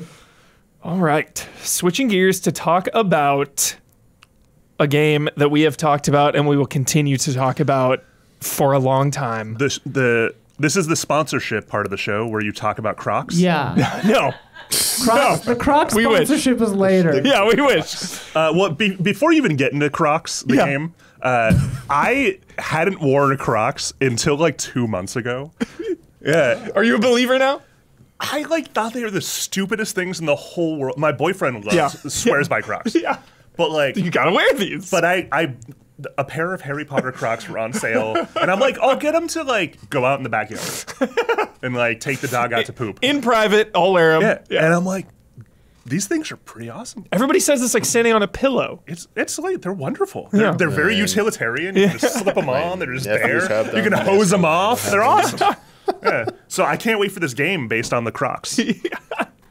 We can talk about Croc now, because that's a good segue. Oh, was that the wrong? All right, did I it pick the is. wrong It thing? is the wrong. We will talk about it now, though. Sorry, my memory. We will dive in. The run a show, I fucked it up, guys. Yeah, we will dive into Croc, Legend of the Gobos So this is not what I thought it was. remastered. I'm very, but it looks like they used the Croc shoe texture on the logo. So Yeah, right. probably. Yeah, I think there's like a Dude, were lawsuit. Crocs based on Croc the game, Legend of the Gobos? This is a lawsuit It's we can made out start. of gobo skin, yeah. Isla, Yeah, what's up? I demanded that you. After I specifically said I'll only take the code if I don't have to have any responsibility. Yeah, but chat really wants to hear about Croc Listen. and your time with Croc. Tell us all about it. Well, Isla, I'd also like to know the story behind Croc. If you could Give us the give us lore. a quick Okay. little Yeah. synopsis. Yeah. So it's your classic Mario Bowser kind of setup where Croc is just out there minding his P's and Q's, and then this like Baron Baron Dante. Dante. Oh my Yeah. god. fucking Baron Dante rolled through, steals all the gobos, which I presume are these little fuzz bastards, puts them in a bunch of cages and stuff. I don't know why I said cages like that. And you just No gotta more go get 'em. table. No more table. Wait, so is Croc like Cher in this world? Like Well, no, only a Croc, singular name? Yeah, well, yes. Croc fell. I can't. It's in the intro video. He like fell from the sky. Somehow the gobos became in possession of baby Croc. Yeah, like the angel that is Madonna who ascended down from the clouds of Michigan. Yeah. So baby Croc. Is raised by the little fuzzy gobos or whatever, and then they teach him karate, and etc. And then Baron Dante comes, or whatever his name is, and steals them all. And Croc's the only hope because they say, "Here, run through that teleporter and save yourself," you know. And so then you got to go around and collect all the gobos. Collect a bunch of gems. The remaster looks really clean. Yeah, it's cute. And it has the button. They do the thing that's really nice where there's a button to switch between Oh, I love that. the retro and the current graphics. I love that And so much. You can do a combination of like modern lighting with retro graphics and that kind Cool. of stuff. I like when he runs. He like does a little booty shake. Yeah. Yeah, Croc is very darling. Croc's got some style. Yeah. What I really notice here, Isla, is the PS1 style limitations. I mean, the fact that these levels are so like, here is the level. There isn't Yeah, really yeah, anything yeah. outside of this Oh, yes, level. it's not really tall. There's no Yeah. ascension. Yeah. Yeah, and it's very like, you know, you can move the camera, but there are some levels where it's just like, this is the angle the camera is at, and that's you just do that. Oh, there's that guy again. Baron Going back Dante, then. bro. Yeah, I jumped into it and I played it for like, I don't know, half hour, and I was just like, yep, that's Croc. Like, If you want to get See you later. your platforming fix, this feels like really easy to hop into. yeah, and I mean, like, I loved Croc as a kid, and so it was a nice. Look at those memory cute little lane. lava bursts, like the little burps. Yeah. Isla, It's a cute little game. Isla, did you have any flashbacks to your early life in Oh yeah. Croc? When I fired this up, I had a big smile on my face. Which is funny because from 13 on, my life was not happy. So But you were like, yo, Croc is like a little bright spot. yeah, Croc was great. Controversial question. What does he keep in his backpack? Gems, I think. That's Oh, what that's gems where are. that's his inventory. Okay. Yeah, because when very you get cool. hit, the gems come out, and you The have a few item seconds to get them pouch, back. yeah. Like, and That's if you get hit with no gems, you die. So it's like a Sonic situation. Got it. It's like Gotcha. Mario 64 and Sonic with the gems. Yeah, it definitely seems more inspired by something like Mario 64, Oh, or a little bit this more like was- level focused than like then like Crash Bandicoot, which was like Yeah. very linear, very stage focused, didn't really have this kind of like open 3D environment sections, but not as like wide open as Spyro, which felt, gave you like way more freedom and felt sometimes can feel like a little aimless, but that was like the point, was like just go out into the level and see what you could see and have some fun. Yeah. So this This seems like was- a it in was- between, right? It was sort of like Spyro. It was definitely PlayStation's answer to Mario 64, I would say, for sure. I really like the description. Croc Legend of the Gobos follows the heartwarming journey. Oh, it's a softie of a Yeah. It's jolly. A It's heartwarming journey of an look at all these buzzwords. Heartwarming journey of an endearing, humble little crocodile. He is humble. How do you say that? It's one of his defining characteristics. Equipped with only his iconic backpack. Iconic. Ooh. Oh. And a wiggly butt. It's in a wiggly butt as he sets off on his quest to rescue the Gobos from the clutches of the nefarious Baron Dante. Are they suggesting that the backpack and the wiggly butt are iconic? Iconic backpack and wiggly butt. I think they're applying there a iconic comma? to the butt. Yeah. The Oxford comma comes in clutch here. No, yeah, there's a little Rayman in here, like a little vibes like Yeah, that kind of. There's some Rayman design choices yeah, for sure. yeah. I will say, dude. you know it's good because first I'm going to hit you with the semi-bad and then the good. First up, this is $30. Ooh. But there's the Crocpedia I feel like warrants that price. There's a lot of effort there going on. They have got their insider behind the scenes, making of stuff. Even with that price, out of 800 ratings, 4.62 out of 5. So people are Damn. pleased even with that price tag. It's a good remaster. Yeah. Yeah, it's a nice presentation. That's Good higher than this guy over here rated that Zelda game. 7.8. Never let him forget it, ever. I never will. No one will. You 7.8. missed the stream where I bumped it up to an 8. Very generous. Very generous. Love it, Tobiani. Love it. Awesome, Isla. Thank you for humoring us and getting in on Croc. Yeah, and reintroducing the Anything for you. world Yes. to the heartwarming, endearing. Yes. Yes. With a wiggly butt. Next up, though, Goaty Watch. Goaty Alert. We've talked about it before. We're going to keep talking about Yeah, it watch our videos. throughout the year.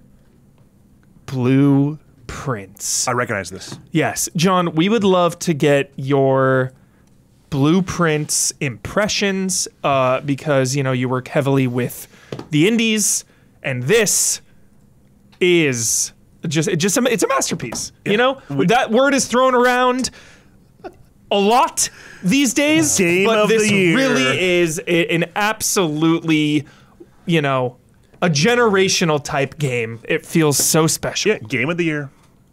Fight me on it. I haven't played the rest of the year's games yet, but Yeah. I'm holding to it. I said it about Balatro. Yeah, I say it about Velatro. this.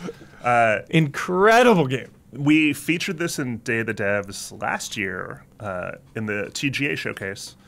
So we already pretty familiar before the hype was real and palatable. Like we're Yeah. just like It was kind of that slow burn, and it was like slow. It came out a little slow, and then it was just critical mass. Like, Dude, wow. I was hyping this Yeah. game up for a year and a half. Yeah. And I felt like I had like Cassandra syndrome. I was like, no one believes me. The Blueprints is going to take 'Cause nobody had played it. Because no one played it. And every time I describe it, they're like, that sounds okay. That sounds fine. Yeah.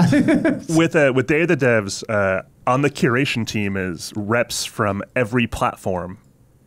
So like we got Nintendo, we got Sony, we got Xbox, we got Valve with Steam, we got Epic, plus us and some Double Fine folk, and there's not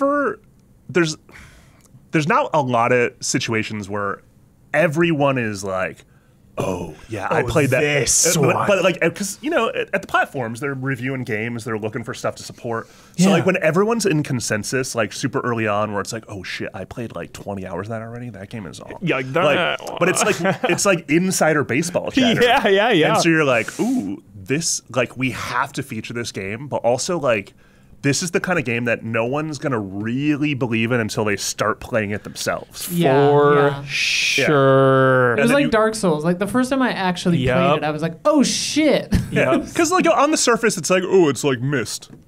It's like, well, yeah, if you like Myst, you'll probably be into this, but like it's so much cooler than Myst. So cool. It's got like so much going for it, and the drafting, and like, oh my god, we're like, me and my boyfriend are like 100 hours in. Yeah.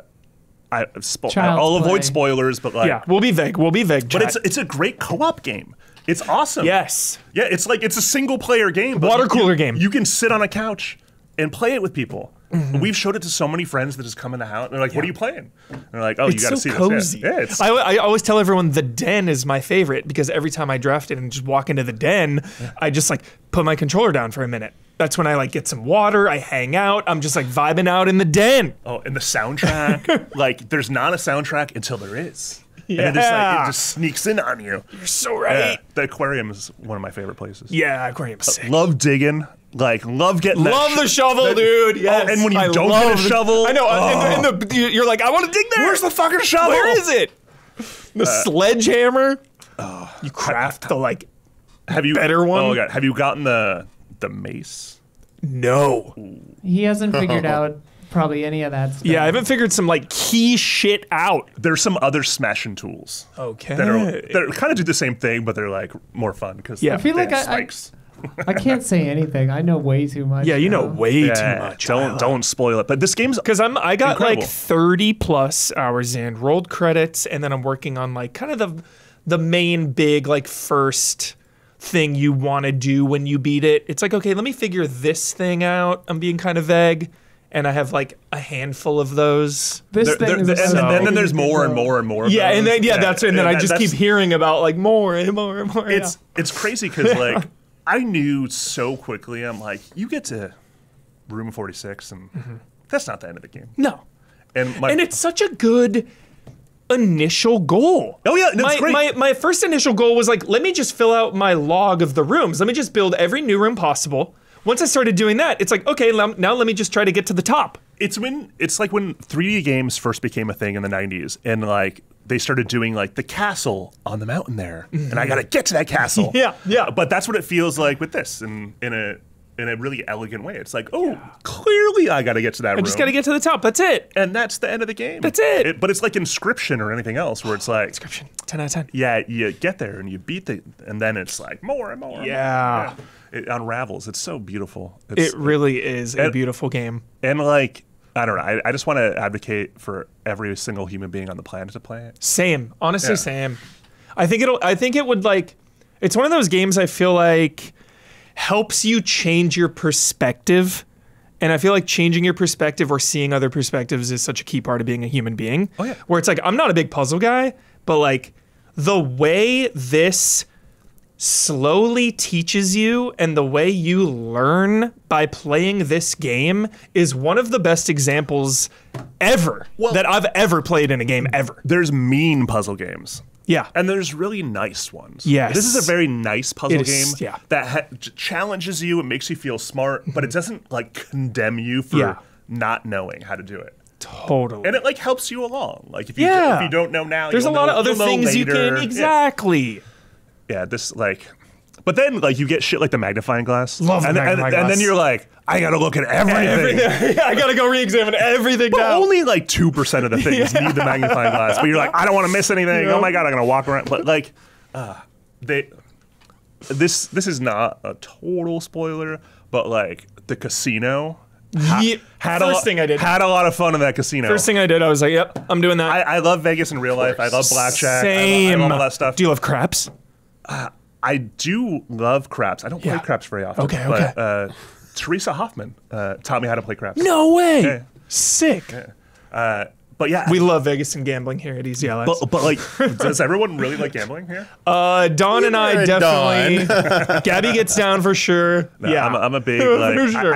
I love the game theory of all it. But like, I wrote Tonda and I was like, I can't wait to talk to you about the casino because I feel like there's patterns and there's like it's not just fully random. I think there's something to it, much like every other puzzle. Yeah. Because I don't think it philosophically, I don't think you would put a casino in this game and have it be totally chance. Yeah. There's There has more, to be some kind and of... I started noticing some things, but it's like I haven't confirmed any of this stuff. He's not ever going to confirm it for me either, I'm sure. Have you tried 22 tonight, Gabby? But like the slot machines are so fun. And it's like It's so with the fun. spider, or Roulette. not the spiders, the snakes and the nets and all that. Yeah. The different machines have different odds. Like if you have the thing to make the golden one work, it has better odds. Oh, the thing that makes the one work, like that machine's awesome. I think we ended up winning like 300 plus coins. So sick. Yeah, and we went from like 10 coins. You're just like, There was a day where I needed 400 for something. I won't say what, but yeah, I had 80, I think, and I just was like, all right, like let's roll the dice, like literally, and I used the gold machine to get up there. Yeah, we spent like 2 hours in that casino. I will have a radical call to every single game developer of all time from now until the end of time. If you put, and this is not the only game that did it this year, there's another game that did it this year kind of too. If you put a arcade cabinet in your video game, it better be playable. Period. He says he's gonna put it in. Yeah. Did he? Wait. Yeah, they said in a patch or whatever that it's gonna come. Yeah. That's beautiful. So yeah, that was what. I'm just like, let me play it. In the commissary, like, and we walk by it every. I know. It's like, come on. Well, and there's like so much Dirigiblox like lore and like shit mixed up into it that you're just like, why is this here if I can't do it? Yeah, this game is so cool. Like, yeah, I don't know. I can't talk and say enough about it if you haven't played it. I love the Great Hall. Oh, that one's so fun. What a great room. I better have some keys. The locker room. The locker room stresses me out. Oh my god. I never have enough keys. I'm like, damn you, locker room. I want to open every single locker. Well, the best thing about this game is you struggle when you don't have enough keys or enough money. Yeah. But then you keep going and going and going. And then sometimes you have like so many keys. You're just like, yeah. Like we ended a day once with like 80 keys. Yeah. Crazy. Yeah, and we're like, we don't even need keys anymore. But then a little bit of that roguelite style is like, I have so many resources, and then it's like, no, I can't, I can't advance. No, and then we totally dead-ended ourselves. Yeah. Yeah. And then the next day starts and you can't even find a fucking key. Yeah. It's so good. It's such an amazing progression of gameplay too, because it's like you start out and you're like hurting for steps, hurting for keys, hurting for everything. Now every run I do, I have 300 gold, 200 steps. Oh yeah, no, our allowance right now I think is Crazy. like 58 or something. Dang. Oh yeah. And we're like, we don't need any more money ever. And then you realize you do. Yeah. And you do. It's like, that's not enough. Yeah, there are a few Great a few economy ways to in this get- game. to get guaranteed hundreds, but Has anyone spread dirt on the driveway? yeah. No. I gotta go spread some You gotta dirt. spread some dirt. God, there's so many things. There's a whole God. Oh, There's Huber, so you many. don't know the That half is of it. dude. crazy. The That experiments, is crazy. the lab experiments are really fun. I like Those them. are really tough. That's where I was really scratching my head, where I was like, I might have to just ask Isla about this room, specifically the lab. I don't even know what the hell is going on. I know about the power, so I've like powered up stuff. Oh, once you figure out the but power the stuff, lab is just the power stuff is a real mind bender because you're like, oh shit. yeah. You Don't can do overthink so the much with lab it. though, Huber. It basically tells you the answer to that puzzle. Okay. I'll go back and I'll like try to not read too Wait much till you into get it for going on sure. crates. Also, Huber. blueprints as in blueprints. Should we Whoa. Blueprints? Should we have like a best game title award of the year? 'Cause Most that is- entendres. definitely. Is pretty wonderful. Oh, have you figured the secret in here in the chapel? Yeah. Oh, that one's I actually fun. did. That one's pretty fun. I actually got that one. Yeah. Boys, Oh. I know secrets you ain't even heard about, man. I'm in a whole other place. There's a thing in the greenhouse Shout we out still haven't Greenhouse. done yet. Love the greenhouse. Oh yeah, Love the The greenhouse. greenhouse is great. Good evolution of the greenhouse. I love all Love the it. green places. The green, Same. yeah, I'm a green they're build. so pleasant. I'm a green build. I like having a garden. A green beast deck magic. That's me. Oh, man, this game is great. Yeah, think it's going to be it's Game of the good. Year nominated across every fucking cycle for sure. Yeah. 100%. Yeah, it's going to be interesting the outlets that go blueprints and the ones that go like Yeah, I obscure. think Eurogamer for sure. I think all the all the Gamer, British yeah. and European outlets, Yeah. like the yeah. BAFTAs, Oh, yeah. the BAFTAs are on board with blueprints. 100%. sure. 100%. They love to be baffled. Yeah. I mean, Balatro took so much. Yes. We love Balatro. Yeah, because you can see the thought and love put into this game, much like Balatro. Yeah. Balatro seems so simple on the surface, but it's not. Yeah. Same with this. It's Gabby is our Balatro expert. Like, I thought I was the Balatro expert. Gabby is like, how many hours? 200 hours? Oh, wow. I don't even know. 300? I don't know how I thought many you hours. had like 600. Yeah, I thought you had that. Yeah. Insane. The game that just keeps on giving. I stopped playing after unlocking everything. But then, who knows? There's probably updates Once in a while, though, you just boot it. You're like, let me just have a run, That's the beauty of it. I got so high a run, it broke with. There's so She many has numbers, 670. and I still don't know how I did it. Yeah. And now I'm just like disappointed, but so much. I did it with a bunch of glass cards, I think. Jason Wishnov? Oh, yeah. Yeah. Jason Wishnov with that game. I mean, just Oh, yeah. the numbers in his brain. Yeah. Never Never put a chessboard in front of that man. I know. Yeah. He and I were like, I got him at like a week into Blueprints. I was like, I should get Jason a code for this, and they agreed because we did a couple of videos about it, and like Jason and I were going through Blueprints together, and that was the way to do it. Like, not together. We wouldn't like give each other solutions or anything, but like having another person to talk about it with, I was like, okay. I will say shout out to my education system at least, because I'm pretty good at that billiards math room. I do not get stumped. Sure. I dominate that room. It gets real hard. Yeah, too. it gets I've gotten to some crazy ones. I feel like still even in my 35 hours.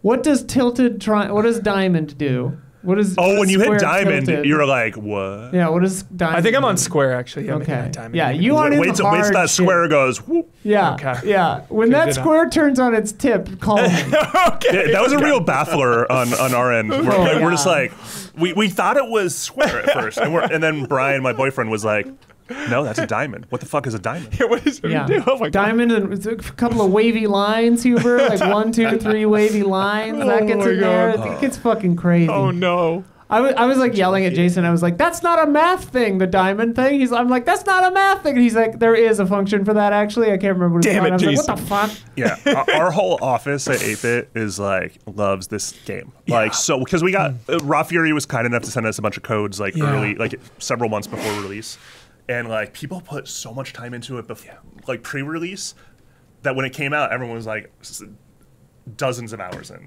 and then it's like the talk of lunch every single day. Yeah. It's rare that happens when everyone's into the same thing. It is so rare. I truly. And that's a sign. That's a sign. We were talking about Damiani. We were talking about Andor. We were talking about Andor. Of course we were. About just like the pressure, right? If you haven't watched Andor now, there's like this pressure, and I feel like maybe that applies to Blueprints as well, and just video games in general, like Clair Obscur, Expedition 33. When something is so hyped, there is a pressure that can kind of inhibit people from like jumping into it. And I say Blueprints is very welcoming. Even though it's a puzzle game, the pace of it and the atmosphere and the vibe. It shouldn't be scary. Yeah, so I encourage everyone to check it out. The psychic damage is I've talked to a few people who like, like a Pokemon, they hurt themselves in their confusion. Like the damage and the stress of Blueprints, much like with Outer Wilds, it's self-inflicted. Like it is. There's no penalty. There's to no fucking up penalty. a run. There's no penalty to hitting the time loop in Outer Wilds. Like the death is a learning experience. Blueprints, like you don't beat it. Like some people will beat it on day 1. Some people will beat it on day 200. Like there's no penalty. It doesn't matter. But Balatro is the same way too. It's like it doesn't make fun of you for being stupid in that moment because it's never ridiculing you. It's just like have another go. And every new day is a new chance. Yeah, it's wonderful. And new knowledge. I love the way they like truck past. So cool. Yeah, it's like Panic Room. Like the credits in Panic Room. Oh. Blueprints, we love it. We'll be talking about it all year, especially at Goaties, everybody. So strap in for that. We've got more to come. And if you've been enjoying this show so far, please take a second to like, subscribe, ring that bell, spread the word. On YouTube, all that good stuff. It helps us and helps you stay connected. Also, if you want to sponsor this podcast, and put your name right here in the space to get in touch. You can email us at info@easyallies.com and we'll get you all the details. Boom. Help us out. We love games and we love you, so let's celebrate them together. All right. John, one more game. Oh. Mario Kart World. Oh yeah. Mario Kart World impressions? Have you guys played? Have you guys played Switch 2 yet? I have not. Bloodworth has, and that's all we can say right now. Yeah, I have not. It's awesome. We are a publishing partner of Nintendo, so we were invited to the New York event. So cool. To amongst other publishing partner folks, and Mario Kart.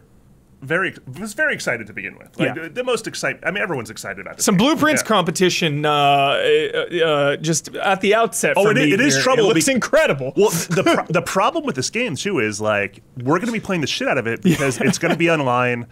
That 24 knockout match thing is like so they at the Nintendo event they did that so everyone like got time to practice single player and like playing against AI. And you got a little time there, and then you went into this other room, and it had 24 screens of just knockout. Oh, that's so fun! You're competing against everyone you were just eating like breakfast with. Yeah, like I'm gonna get you. But it's like executives and like luminaries from the game industry. So it's like Ed Boon was there. Wow. Like all these guys. Like it was all these people. Legends. That know a room of legends. Know how to make and play games. Yeah. And so I'm like, I'm nervous because I'm like, I love Mario Kart. I'd be nervous as hell. And I haven't played Mario Kart in a while, and I'm like, I don't know, like this new grinding feature, which is actually pretty dope. But you got to practice a little bit. People are pro. They're professionals. Yeah. And the knockout match is so cool because it's like you do a lap and then 4 people get knocked out, 4 people get knocked out. 4 people. So it's like every time you make it, I'm sure you're just like, yes, I made it. Oh okay. yeah, and I'm alive. I'm alive. And I was just making it on some of them, and I got to the final 4. And oh my god, I was like, and it's 65-inch TVs, like OLEDs. Everyone's like you're standing watching. right in front of it. And then I realized pretty much everyone was standing behind me. Oh my god. It's so intense. And then I shit the bed and I got 4th place. No. Yeah. But it was like you could feel the energy of everybody in this room. Like people who should be jaded by video games at this point in their careers. Like working in the industry 30, 40 plus years. Yeah. Everyone was having a blast. And it didn't matter if you even like to play video games anymore. Like the joy of this game, pure joy, brings it out in you. Yeah, and like the grinding's really cool. The open world stuff we didn't get to like play with that too much, but the knockout matches like they kind of are zooming through the open world stuff in a way. So you're like it's not the same lap every single time. It's like different. So it's like super fair and balanced. Yeah. I was playing Moo the whole time on a scooter. Great pick. Oh yeah, Moo was great, and the scooter is like not top speed, but has good acceleration. Acceleration's key because I'm banging into every wall. I need that acceleration. Or wait, is it the opposite? Maybe the scooter has better speed, but like slower. I can't remember. Yeah. But like, yeah, it's great. It's awesome. I can't wait. I got my pre-order. Mario Kart 8 is the 2nd best-selling game of all time. How many units? Like how many are we at, Damiani, with Mario Kart 8? I mean, it's like shy of like 70 million. That's a lot. It's like 60. Yeah, I forget what it was. What's at, number 1? Is it GTA 5, I believe. Huber, are you sure it's the 2nd best-selling game of all time? I thought it was close. I mean, I think I think it's not a franchise. I don't think. I think it's a specific game versus a franchise. I think it was up there. Are you ashamed that you fired your fact checkers? Yes. Yeah. Yes. You know what I Well, keep... we used to have something called corrections on this podcast. We had fact checkers. We did. According to IGN, you're way off. Way off. I was going to say, I think you're way off on this, but that's okay. Number 1 is Tetris at 520 million. Number 2 is Minecraft at 300 million. Then number 3 is GTA 5. Wait, hold on, but Tetris is counting like a bunch of iterations. Right, Exactly. iterations. Exactly. Yeah. Mario Kart is 6th with 70 million on their list. Like I don't think Tetris counts. Yeah, I don't think Tetris counts. has definitely sold a shit like ton of video games. Like it's hard to quantify this. Yeah, but there's no console in history that has an install base over 500 million. Yeah. Right. That's insane. Either way, it is in the tops of highest selling games of all time. At minimum, top 5. Yeah. Yeah. It is the best-selling Switch game. Yes. There you go. You know what I got my wires crossed with, Damiani, was Switch Crash Team sales versus PS2 being in second place. My brain combined those for some reason. That's where my brain went. Where it was like second best. Okay, Switch. still has to beat Yeah. DS and PS2. It's still in third place. Third place. See, I don't even know what the fuck I'm talking about. Can we talk about Switch 2 a little more? Because Sure. the mouse stuff. How was it? Not you can't really use it in this game that I know of. But I played a lot of Mario Party. I love Mario Party. Our household loves Mario Party. Here we go. Jamboree is. Here Do we you go. do you play think with Mario us. Kart Jamboree is the best Mario Party of all time? The mall level is really good. We love the mall level. We actually got we love Jamboree. We got sidetracked and like haven't unlocked everything yet. We stopped playing it. We got to get back to it. Actually. Yeah. Jamboree's pretty. I mean, Mario Party is very. It's divisive. There's like good Mario Parties and bad Mario Definitely, Parties. definitely. This one is. This is a good one. You know what? It might be the best one. It might be. Yeah, It might be. I'm having trouble saying another one is better. Yeah. It might be the best one. It really might be. But the mouse functionality is pretty dope. Yeah. And like, Okay. I'm a nace. I challenge everything. I'm just like, I don't trust this. Like the mouse, like who cares? Yeah. And then you start playing it, and at the setup they had, you were like standing at a table, kind of like this, like standing up, and you had the mouse, and you could use the tabletop. And I say to one of the Nintendo reps, and I'm like, this is the function. The mini games are awesome with the mouse. But I don't have a table in my living room that I can stand at and play games at. Like, no one has that. We have a coffee table. Like, this doesn't make any... This is absurd. Like, how do you play with the mouse if you're sitting on a couch? And On your legs. And then... on the quads. And then that's what they blew my mind. They're like, you can do it on your pants. And I'm like, what? And I'm like, that's amazing. You guys thought of everything. And then I'm We're like, gonna put sold. out. We're gonna put out Easy Allies branded Switch approved mouse shorts. Yeah. Now I'm waiting for like 3 years from now, like the people that have the pants where it's worn out. Too It's much no longer the Switch. knees, it's the thigh. Yeah. Too much Switch Mouse too. thighs. But yeah, the Switch 2 is rad. Like, the magnets are really awesome too. Yeah. It's such an easy release, and everything feels great. Yeah. On Switch 2. But Mario Kart What do you is think going to it- dominate the conversation when that comes out for a while, because it's just The only so game? community based. Yeah. It's just like so fun to play with friends. Like, racing games are popular, and Mario is popular, but why do you think Mario Kart specifically does so well? Because it's like Blueprints. It's easy to pick up and not feel bad if you're not good. Yeah.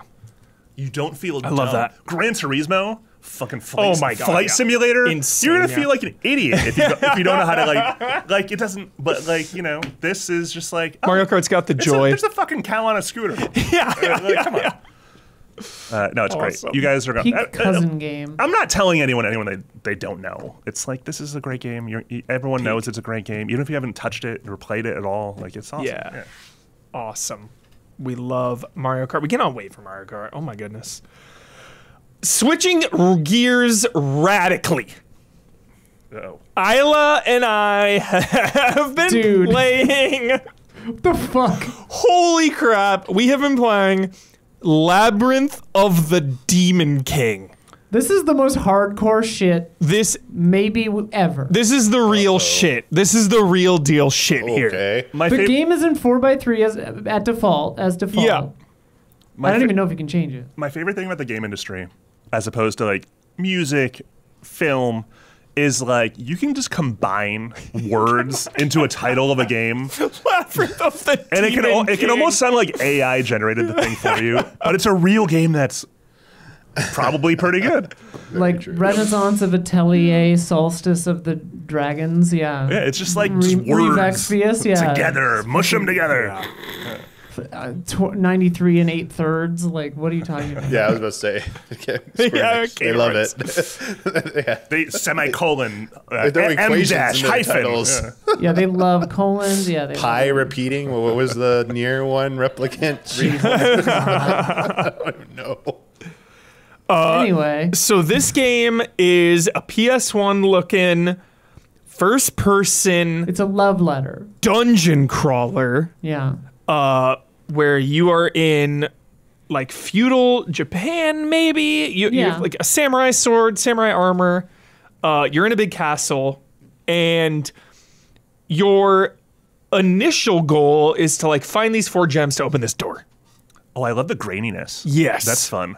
It's really unsettling. It's so unsettling. And it's like so stressful and It's so so intense. stressful. Fatal frame, and like man. it's so grimy. Yeah. Like the fucking merchant is like some kind Dude. of weird, freaky, like cat beast thing. The I way guess. she talks is like creepy. And like the tutorial just has you like kill a guy. Yeah. And to be like, here, learn to use this sword, cut that guy. Oh, And that's you're like, creepy. oh. And then like the shopkeeper, you find it, and it's like classic RE1 style like zombie cutscene. This is like a snuff film. Yeah, there's It like really is. The monster's 8mm. just eating arms, but the shopkeeper is slicing the arm meat off of one of the enemies to cook into a soup to sell to you. Well, okay, so if it's like a chef that's like cooking, it'd be like shaving the flesh. That's it's and not you see them- slicing, you shaving. see them Let's use flesh culinary terms. Oh no, there ain't nothing. There's nothing like graceful or chef-like about this. She is sawing the bicep meat off of this skelly man. There are some Resident Evil nods for sure. And Specifically, Silent Hill constantly. when you go up like stairs and stuff, it'll do the first person like Yeah. loading, going up the stairs, Yeah, or that's cool. opening the door. Isla, what do you think of this game? Dude, it is. Like I love it, Same. and it's so difficult. Yeah. The one thing about it, because the vibes of it are that's through creepy. the roof. My jam. You know, like it is so. I mean, obviously, I just love this throwback to this style of graphics, the graininess, the like. I'm sure they had to go out of their way to like simulate the limitations that the systems would impose upon themselves. Like I don't know what they programmed this in, but like all of that is perfect. I'm hoping you get faster weapons later. Yeah, in this trailer, there's a weapon Combat- I don't have. Okay, yeah, because combat out the gate. I mean, you're using like a shitty, rusty katana. Are there Yeah. save points? Or Yes. So that's where the hardcoreness gets a little friendly. It's so not, there are it's save not cruel. Yeah, there are save points, but if you die, you retain your progress. Yeah. Like if you got a gem for the door. Oh, it cool. That's good. stays That's gemmed. nice. So it's like, okay, I already got the gem, but I died. Now I'm back to where I saved, but I already have the gem in my inventory. great. But it'll also, like, if you burned a lot of health potions and then died, like, those are gone too. Oh. So You there's run like out a of little health bit of potions that. real quick. And Yeah. like the combat is very deliberate. Like, Very deliberate. Very, very deliberate. Like you have to watch the animation of the enemy to, you know, get your parry ready or your block. Oh, It's more like a it's block. like Mike Tyson's Punch Out. Yeah, like Kind of. Sekiro vibes, yeah, honestly. yeah. But Like a really, really, really, really slow Sekiro. Yeah. And like, you know, they call it a parry, but it feels more like a block because like you get it ready like way in advance, but if you miss that window, you're hosed. You get hit, and like, you know, you don't die in one hit, but you're not powerful. You know, Yeah. like You run out at of the start of the stamina game, easily. you die in like 2-3 hits maybe, like. What's Yeah. what's the story exactly? So you are like this. You're trying to find you're trying to kill a demon king to avenge your liege lord. Yes. Standard stuff. So know? are you in hell? Unclear. Unclear. Playing the game sometimes is hell. It It's feels like you're in hell. holy crap. Like, yeah. It's pretty scuffed, man. It is a gnarly looking game. A challenging first-person dungeon crawler set against the backdrop of a mythical feudal Japan besieged by demons. As a lone foot soldier, embark on a quest to track down and slay the demon king who killed your lord. But will you have the skill, resources, and stamina needed to survive through all the horrors this brutal world will throw at you? Spoiler, no, probably not. Yeah, spoilers, no. There's also some really cool just inventory stuff. You find money throughout, and you can go to the shopkeeper, buy different weapons. Like, I immediately bought an axe, so I got that axe, and now Do you have a cute backpack that you put it all in? But like, you do have a wiggly butt. yeah, they could use the Croc backpack for sure. Sake like restores your health. Mushrooms restore your stamina. So there is like a nice, it's like a Resident Evil type. Sake restores your health. Yeah. It gets you a little drunk too. But. Well, So- the dodge system is cool because you're not punished for the first dodge, but you're punished for subsequent dodges. And the dodges are very deliberate as well. But like, so you can dodge once for free and then get your parries back on track. But if you keep dodging, you'll run out of stamina and just get hosed. This game is nuts, dude. It's really, really good. Definitely it's going to be a sleeper. Is it out yet, or did it? I think It's it out just now, yeah. May 13th, 2 days ago it's out. Oh wow. It's out now. Oh, it's on sale on Steam, 20% off. It's $16 right now, usually dang. $20. But we were playing on PlayStation. It's out on a lot of stuff. Yes. This is the wild thing about being part of Day of the Devs is like we see a lot of games. Like Yeah. for the Summer Game Fest edition, we got 1,100 submissions Holy Wow. moly, that's good insight, in John. We one- love to know that stuff. in 1 week. 11. It was a Wow. record. It was a record. It goes up every single time we do it. But yeah. Wow. In a single week. That's how many How do you get games through there all are, that? and we can only pick like 15 games. Yeah. So Oh my it's hard. But God. there's so many games There's out there. so And it's like unlimited. I've never heard of this game Yeah. until just now, and that's very exciting to Yeah. like make a discovery. Yeah. I played this. So thank you. Yeah. I know Isla was talking about it last week. I was like, what the hell is this? Yeah, I played this. I was trying to remember. I think it was Gamescom. It might have been SGF last year. I don't remember where I first played this, but I played basically that kind of like that first tower, Huber. Yeah, yeah. I have three. Lord. Not a spoiler. Your first goal is to get four things to open a door. I have 3 out of 4, Isla. I Okay, just cannot find the 4th. I'm like, where the hell? The merchant tells you where they are. That merchant's gone now. With the merchant that merchant shaves vanished. your arm off? No, it shaves a bad guy arm off. The merchant vanished. I can't. I kept but- trying to go back to like talk to him again about it, and it just gone. He might have gone down to the basement because that's kind of where he told you to go. Okay. The Do you think that guy can still see out of his eyeballs? Dude, that guy. his views, That just guy- like that- 4 views of the ground. Not a spoiler as well. That guy is like a pursuer enemy. So there is a pursuer in this With game. like flowers and stuff. Like, he wants to go on a date. He's like, Yeah. when it gets close to you, you suitor. start getting like rotted. There's like a dot. Puts a dot on you when it gets close. Oh, that's how you know he's there. John, back to the merchant shaving the player's arm. He doesn't shave the player's arm, but in the tutorial, the end of the tutorial is just like fight this guy, and he's like, the merchant is like, either way, whoever loses, I'll have lunch. So he eats you if you lose, which is good. It's from Top Hat Studios. They did Frogun. Frogum. Frogun.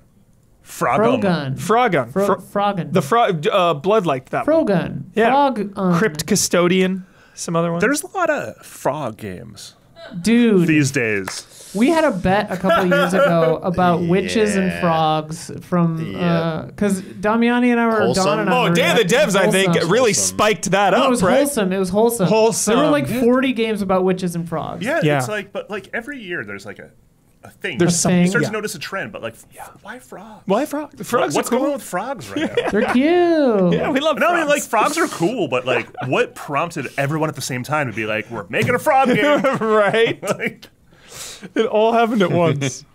Yeah. What caused it? Yeah, the hold my beer. I'll make a frog game of 4 years ago. well, it's like, when we talk about food flavors, like honey butter. Like honey butter potato chips. Those are like good. honey butter, like that's a flavor that started in Korea that has now become ubiquitous in this wonderful way. Or like sweet potato fries. Love sweet Remember potato when sweet fries. potato fries were rare and now they're everywhere? Yeah. But Dude, I regular have sweet a potato. what's going on with the frog games right now? I'm trying Frogger my ass off to started just it all. get Sweet potato fries. Well, frog fractions, like Chad was Frog saying, fraction. like, did they want a frog fractions 3? So they just, I don't know. I want like an RPG just about frogs. Here's the PC Gamer review of Labyrinth of the Demon King. They gave it an 81 out of 100, and their subtitle, a new Kingsfield-like. Yeah. Emphasizes horror right. It to looks like brilliant effect. Yeah. Well said, that- PC Does Gamer. look like that. Yeah. That's the Yeah. ultimate sell. Is that it's a Yeah. modernized Kingsfield. It's a dungeon crawler where you don't go page by page. You walk. It's first person. All like right. you move yourself. You ambulate. Yeah, I know you like. Yeah, you played Kingsfield Damiani. You gonna hop into the Demon King? I had enough with Kingsfield. For me. Damiani's had enough. But we always talk about this, Huber. Again, Yeah. I don't know. We say this every podcast. I would never feel like it gets old. Yeah. Having games come back, a style of game, especially like a nod to a retro style game, when there hasn't been something like this in like 10, 15, 20 plus years, always going to be a champion for that because there should always be a place for a game like that to so still right. exist. If they won't make new Kingsfield, then make this. You're obviously. so right. I think that's why I like playing it, and I'm gonna like, get through this brutally challenging game is because it's giving me something that there's not a lot of. Absolutely. I'm still waiting for that Shoplifter remake. Shoplifter. Remember that? Like, when's the last game where your Shop? entire goal was to just like pick people up and drop them off in a helicopter? I don't know if I ever played that. Shoplifter, man. It's like, Dang. and then people are shooting at you, trying to like kill you. But, Have you seen the movie Shoplifting? No, I know of it though. I know Great of it. movie. You made this game up. Yeah, you made this game up. It's not even. It's not even on no, here. Shoplifter. Shop. Oh, not two words. shop, like helicopter. Chop, like CH. Shoplifter. Yeah, you know. Shoplifter. Shoplifter. I'm sorry. I'm a dumb Midwesterner. I should have I known. can't I'm pronounce from the things. Dang, 1982. Yeah, so you gotta like pick these people up and then you gotta take them somewhere. That's the original version from 1982. yeah, Those visuals rip. That looks so good. and look at like it's like kind of 3-dimensional in a way Dang. because you like facing camera and then it like goes off of the. Look at those jets. Yeah. Yeah. Oh yeah, you spinning is cool. Yeah. Now I want to play like fucking. And look, helicopter flying backwards. I know, this Yeah, is can they do insane. that? Dude, that landing. That landing, dude. Whoa. That was crazy. What's the desert? That looks very fun. Desert Strike? Desert Strike. But you would fuck this game up if you made it full 3D too. Like, Yes. because then it becomes too complicated. It's like when SimCity introduced like infrastructure to a degree that like you had to do plumbing on Don top of loves that electricity, shit. on top of it's like He's Love it. obsessed. it was just like too much at some Oh, point. Don was like, there's never enough. I need plumbing. No one needs to deal with plumbing. Like freeways, forget roads, freeways. The hell's a freeway? I love a SimCity, but like What the hell's a what the hell's a rerun? hell's a rerun? Alrighty, those are the games and stuffs that we are talking about on this podcast. Good stuff all around. games. Now it's time for also There's this still week. an hour to go, John. Don't get too excited. Yeah, almost. Less than an hour. Also this week, more news. Here we go. Damiani. So loud. Dude, what? The what? volume raise. Here we Yeah, go. what is one of the only things that can get me this loud and hyped? Tom Cruise. Everything. Mission Impossible. Everything. A lot of things. Aliens. Kingdom Hearts 4. Two Kingdom cameras. Hearts 4 screenshots. Kingdom Hearts 4, baby! screenshot. Sora! Sora is finally back. Kingdom Hearts 4. They had to do something after they canceled Missing Link, though. So Wait, there's new Yeah. Kingdom Hearts screenshots? Yes. Can Why we do bring I not those have up, them? Isla?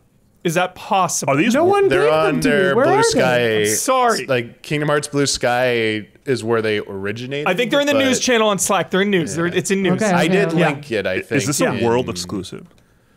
Are we breaking the news right now? Breaking the embargo. You saw So them on. what happened, real quick? They announced Wario? Square Enix announced the cancellation of their big Kingdom Hearts mobile game that's been like they promised was coming out last year and was not been seen, and the Missing Link, and they Thanks, put out Isla. a development message saying, "Sorry, we're refocusing our efforts on other projects like Kingdom Hearts 4." And people are like, "Okay, great." But Okay, you know, yeah, but it's like, do you really? Okay, we know you're making Kingdom Hearts 4, but like, whatever. Like, when we're gonna see that in like 10 years, day after they put out these screenshots saying, "Hey, it's still in development. It's coming along. We can't wait to show it to you again." It's like that was a good follow up. That was like very un-Square Enix. Like, I feel like in general that they come out and like feel the need to like reaffirm Yes. everything's okay with Kingdom Hearts. Like, they get it. This is good. Yeah. They get it. They're doubling down on that messaging that their CEO said that they were switching their business strategy, which they reemphasized recently as well, that they're going to be leveraging like their big IPs. They're going to be doing fewer titles, but like from their bigger franchises. Thanks, Alan. Whether you agree or disagree with that, that's up for debate, but this is something people have been asking Square Enix to do when it comes to these bigger games. Like Kingdom Hearts should not be taking 10 years to make. So seeing more signs of life for it gives us hope. But I think they sort of confirmed it's not coming out this year though as well. And then their messaging. So like I don't think anyone in their reasonable, rational minds thought it was coming out this year, but this is good. And like Huber, if they're showing screenshots now, maybe they got a trailer for us at SGF. Maybe Keely's got that trailer. Maybe he does. I was like, I don't know. I was like, I thought it was a no, but I thought Game Awards maybe, but maybe he's got something now. You never know. Yeah, I think one of the craziest screenshots is Mickey. We're playing as Mickey, dude. Yeah, Mickey in that library. Yeah, I gotta say, like the lighting on some of the shots. I don't know if it's an intentional effect. On Sora and some of them, like he looks like a ghost. Yeah, in like the top screenshots. There's a lot of bloom under this bridge. Yeah. We've seen firsthand with GTA 6 as well. You know, the first trailer versus the next, or the leaks versus the first trailer versus the second. The improvements that happen during game development. So still early days here. Are you a Disney fan too, or just Kingdom Hearts fan? I wouldn't say I'm obsessed with Disney, but I do like Disney. Has Kingdom Hearts made you a bigger Disney fan? No, but it did make sure that I was caught up on some other ones that I hadn't seen. Like I hadn't seen Tangled, so I was like, I gotta watch Tangled before 3 comes out. Tangled is underrated. Yeah, Tangled's good. Like I don't remember the last time, honestly, where I've seen a Disney movie and I've been like, that was terrible. Like I always enjoy them. Lilo and Stitch next weekend. And the highs. Super hyped for that. Yeah. Has Stitch ever appeared in a Kingdom Hearts? Yes. Okay. Yes. Really, Birth by Sleep. Disney has like some of the highest highs, you know. So like I think of Coco, and I just start like weeping uncontrollably. It's like one of the best movies ever made, in my opinion. So, yeah. And then obviously childhood memories. Like we're at the age where we grew up with Disney, so I love Disney. Oh, there was something in Kingdom Hearts too. Yeah. Last thing, Huber, on this real quick. One thing that people are very curious about is that Missing Link, the canceled mobile game, was supposed to have story setting up characters for Kingdom Hearts 4. Oh. What's going to happen to all that now? They were like touting it as an important thing. And if you know anything about Kingdom Hearts, all these side shoot games, these spin-offs are Nomura puts crucial nuggets of story into them, so you cannot miss out. 100%. So where is it gonna go? Do you think it'll be? Do you think they'll do like a movie version of it, like they did with 358 Possibly. over 2? I think they'll either do a standalone like cinema movie, like they did like they changed, or they might do what they did with 3, where they did the 2.8 or whatever, the fragmentary passage. Yeah, dude, they could do something like that has a essence of that story. You know, truncated heavily down into like a glorified demo, essentially. And of course, you know, this is the start of a new saga. You know, we are done with the Infinity Saga. We are now in the Multiverse Saga. It was the dark. The first one was like the Dark Seeker Saga. Now it's like a new saga. That's a lot of sagas. So like we finished one big chunk of Kingdom Hearts, and like now we're gonna go into another new era. So I've never played a Kingdom Hearts. the more you play and the more you know, the less you know. It is like wait for that definitive edition convoluted. collection. They'll have a for Switch 2. They're gonna bring it all to Switch 2 at some point. That's like the worst kept secret. Gabby, it is the word salad of all time. Yes. Number one word salad of all time is Kingdom Hearts. Well, I was just gonna say, like, do you ever, like, you know, saying this with no shade because I am into some deeply nerdy shit, but like, Kingdom Hearts is definitely one of those fandoms where I see it and I'm like, man, I'm glad I haven't been afflicted with a love for Kingdom Hearts because, my God. Sora gives me top 5 like feelings of joy in my life. So I want to live my life like Sora. I want to be as good of a person as Sora. There you go. That's good. Yeah. Get bigger shoes. That's a good message. Yeah. Wow. Sora is the best. Is Sora like an environmentalist? Sora will never betray or leave his friends. He's always there for him. He's always on the right of good. Why are there people that aren't like Sora in the world? That's a whole nother podcast. Fun fact. Oh, yeah. Yeah, I wish I knew that answer. When I was working in animation decades ago, over 20 years ago now, pre iam8bit, there was a pilot for Kingdom Hearts produced at Disney, TV animation. Where's There's that? a story Can about I watch this. that? Can I watch I think this that? came out. Yeah. I have a VHS copy of it somewhere. Oh my god! Oh my god! Exclusive. Yeah. If I posted it, I would be arrested. Yeah. But Wow. I've seen talk about that? Wow. It's an animatic. It's not like fully animated. It's like an animatic. Yeah. Still, it's amazing. Yeah, it's 20 minutes or It's so? in Like- storage somewhere. Yeah, I think it might be only like 11 minutes or something. It was a pilot to decide if it was going to go to series. So like they did animatics to save money to not go to the full animation, but it's like But like, Still so cool. Yeah. I thought like I was so amped for it. I'm like, oh my god, are they gonna make this? And they're like, no, but like what a great tool to introduce children to all these Disney properties they don't know about on TV. It's like Absolutely. you can like take all these like it was Yeah. before the live action movies and all this stuff. So it's like there's all these dormant things that people don't like. What the fuck are the Aristocats? Yeah. Like no one knows. Who's Oliver and Company? No one What? knows. I'm begging for the Great Mouse Detective. I'm begging. That's another one, them. right? That's Yeah. Well, Kids This don't is know a what that risk. is. yeah. Oh, Is this it? Video. But Oh, Somebody posted. So we're gonna get arrested. Isla, Yeah, get I out of know. here! Get out of Really, here! it's really, Get out of really- here! I got it like the size of a Come postage on. stamp on there. Huber. Check your email. Disney's probably already in our inbox. Wait, there's a laser sight on my chest. Oh! I mean, it's not on my account. Square Enix did also announce they're heavily investing with a TBS, a Tokyo Broadcast Station. I always forget what it stands for, to create media based on its properties. So maybe they'll turn Missing Link into an anime and animate it, like do it on there, Huber. Amazing. That'd be so There you good. go. And So maybe we'll get that Kingdom Hearts animation. Yeah, I feel like we are in a somewhat golden age of media adaptations of video games. Whether it's an anime or live action, like things are getting made, obviously varying qualities, but Have the gummy bears appeared in Kingdom Hearts? I don't think so. I don't think the gummy bears have appeared. Yeah. And It's a hot this Disney opportunity property. to have those Keyblades in Disney parks for sale for the kids. What a... I would have been screaming I for mean, those. they got the lightsabers. Keyblades are next.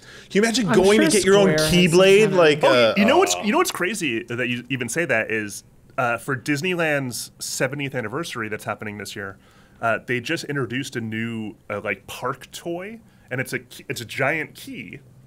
And if you go to all the different parks at Disneyland, there's like places you can use it to like to trigger the key you have. And if you visit all the lands, you can go to a final place and put it into the lock thing, and then it unlocks a little compartment in the key. And there's like one of 7 pins or something in there. Dude. But it was so cool. It was there the whole time, but you don't know what you're gonna get. so- And one pin represents each land or whatever. I think they just deployed these recently or are going to very soon. I just watched a so YouTube video this amazing. morning. Yeah. That's nuts. The My wife and Imagineers I did to get come into up with cool pins a stuff. little bit the last couple times we were at Disney. I love. Well, she Disney. cannot find Disney's out about the this best. key. Has Mr. Toad ever appeared in Kingdom No. Hearts? Yo, love Mr. Toad. That I don't He's in Wild hell. ride. He can't be in think Kingdom Hearts. so. I don't think so. No, Mr. Toad, no. He's in hell I for. don't know a lot of like the Yeah, he's in the hell for reckless mobile-only endangerment and stuff. manslaughter.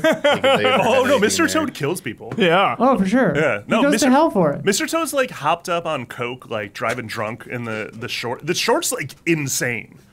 Like I can't it's incredible believe- it exists. I cannot believe that ride is still there Yeah. in Disneyland. Best. It's the only ride in theme park history, I think, where you actually go to hell.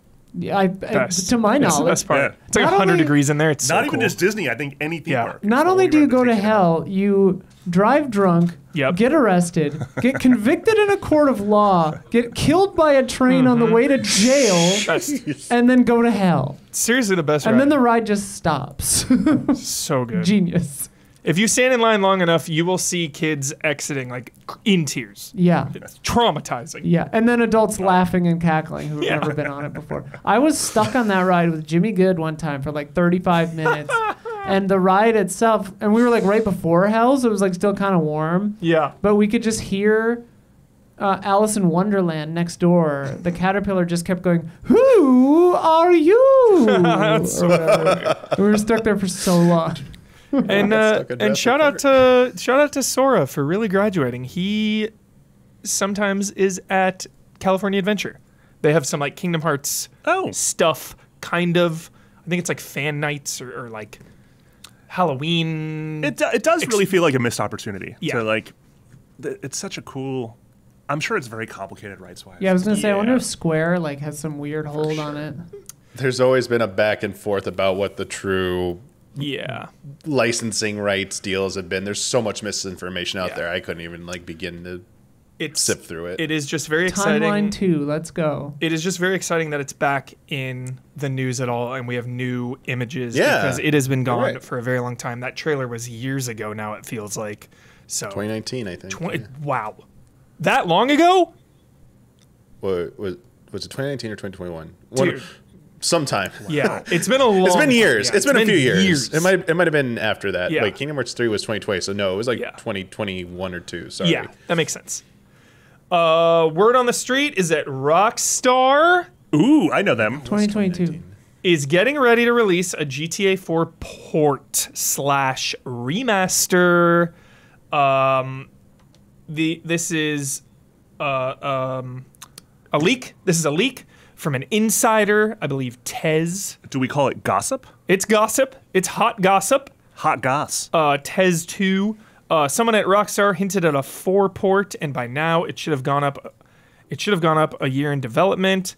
We may end up seeing it drop later this year, and it's one more reason, in addition to existing reasons, that this mod was taken down. There was a big mod for 4 that got taken down. If they still follow their plan laid out from the pandemic days, they'll do a Max Payne 3 port as well after GTA 4. So it's an opportunity to do a bundle or a definitive edition. And then remember, because Max Payne 1 and 2 are being remade by Remedy, 10 out of 10 cannot wait. People are not ready to do that shit. It's going to fucking rip. And yeah, so GTA 4 just brutally hard to play nowadays for some reason. I play this thing on like a series. I feel like a Series X or the PC version are kind of the best ways to play. But even when I play this on a modern TV, it's rough.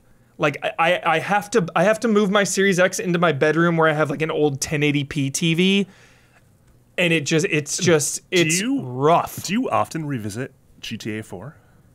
It's been I did a franchise replay through, not 1 and 2. I did a full franchise replay through like 3 or so years ago when the definitive editions came out, and then I replayed 5.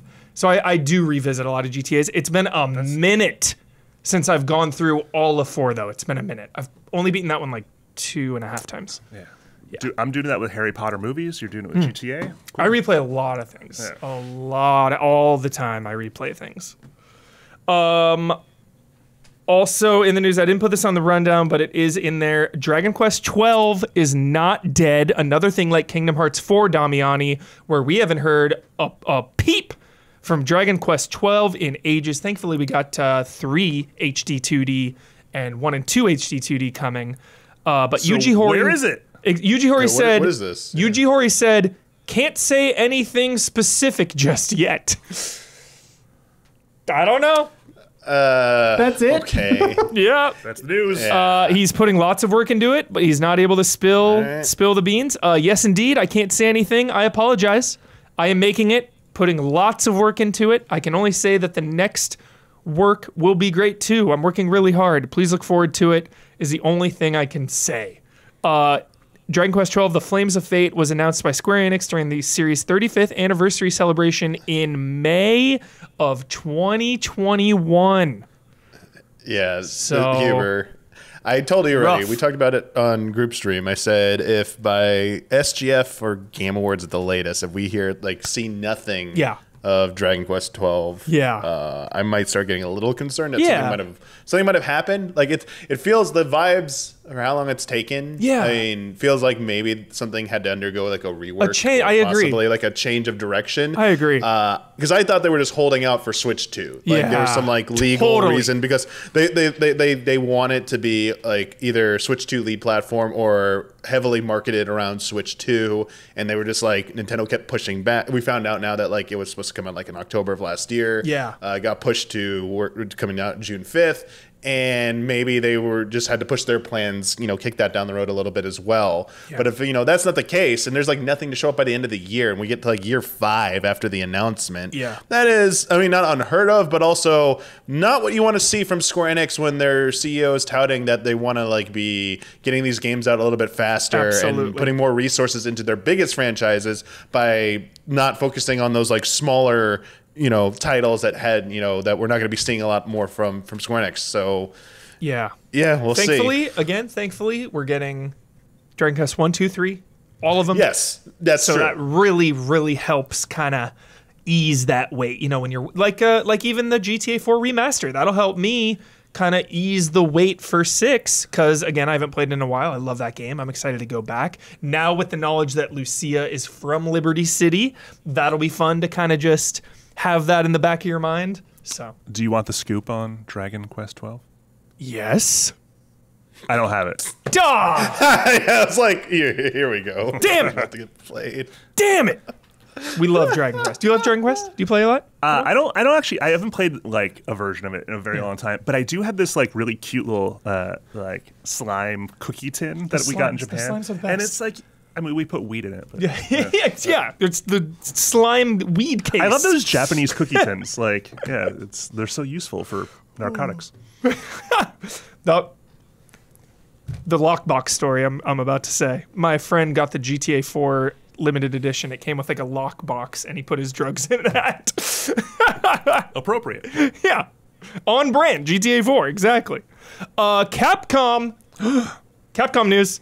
Capcom reports record high net sales and profits for 8 consecutive years. Cap gods, dude. Over 10% operating income growth for 10 consecutive years. Net sales up 11.3%. Operating income up 15.2%. Achieved this with Monster Hunter Wilds and strong catalog titles sales. 51.87 million game units sold. Would you like to know the 10 best Capcom, the 10 best selling Capcom franchises Of all time? Yeah, Franchises. the Capcom franchises. Any not guesses? games. Wait, of all time? Well, Resident Evil, Monster Hunter are at the top, right? You are correct. Resident Evil number 1 with 170 million. Monster Hunter number 2 with 120 million. The question is, what's next? Is it Street Fighter? Or is it something else? Street Fighter seems like a good contender, but Mega Man also. There's a lot of Mega Man You're right games. there. You You're guys right are there. doing this in order. It's Yeah, kind you're of right there. incredible. Street Fighter's number 3 with 56 million. Mega Man is 4th with 43 million. Ooh, Power Stone's number 5. No I feel like power. it Not might be Devil May Cry. Yeah, where's Devil May Cry? number 5, right there. 33 million. What about Is Onimusha? Ace Attorney in the top 10? number 7, Damiani? Number Okay, 6. 6 was Dead Rising, 18 million. Oh, wow. of course. Yeah, Dead Rising's Love definitely Dead up Rising. there. Is Onimusha on there? Number 10. Oh, yeah. The numbers are pretty funny though. Number 10, 8.7 million, but it made the list. Number 10, Onimusha. And number Get one it. But is there's Resident 2 Evil more, right? 170 million. Number 8. Proud of you. Number Proud of 8, you, Isla. number Get 8. wrecked, haters. Number 8, Dragon's Dogma. The wind Oh, is wow. pushing me. 13 million.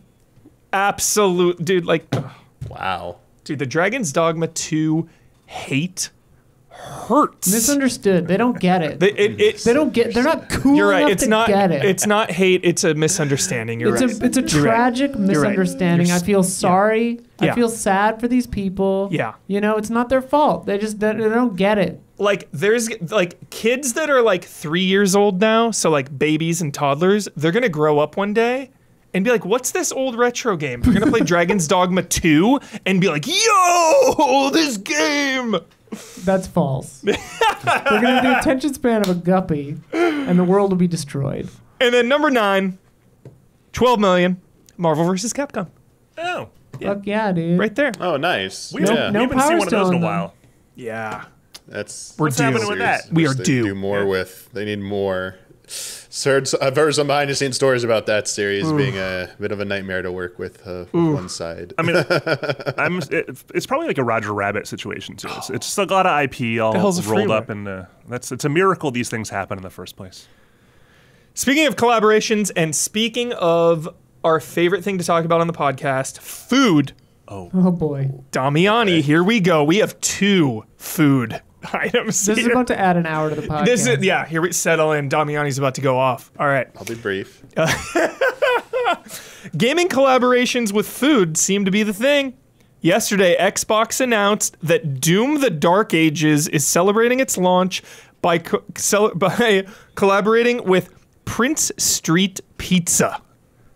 So Prince Street Pizza and Doom, they're getting in on it. Also, Hell's Kitchen and Doom, that's a thing.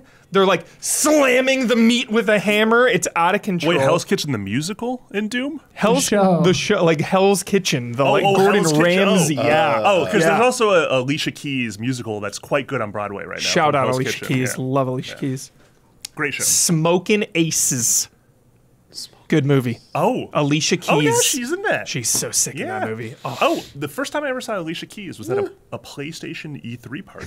What? Well, actually, no, maybe it wasn't even an E3 party. It was just a PlayStation party in LA. And she was super young and just playing a piano in the basement. And no one knew who she was at all. Yeah. Just jamming out with Alicia Keys. That's sick. Damiani, though, now Krispy Kreme has announced a collaboration with Pac-Man's 45th anniversary. They're at my Kroger already. Saw them. Like Got him for cheat day. Picking it up tomorrow for cheat day. Picking one up tomorrow for cheat day for Saturday. At these beauties. Well, they're amazing. They look at these. amazing. These are great, Yeah, but I was they look hoping there'd be amazing. like a little cut, like a donut that has. yeah. But like, I imagine that's really hard to do with a donut. Yeah. Yeah.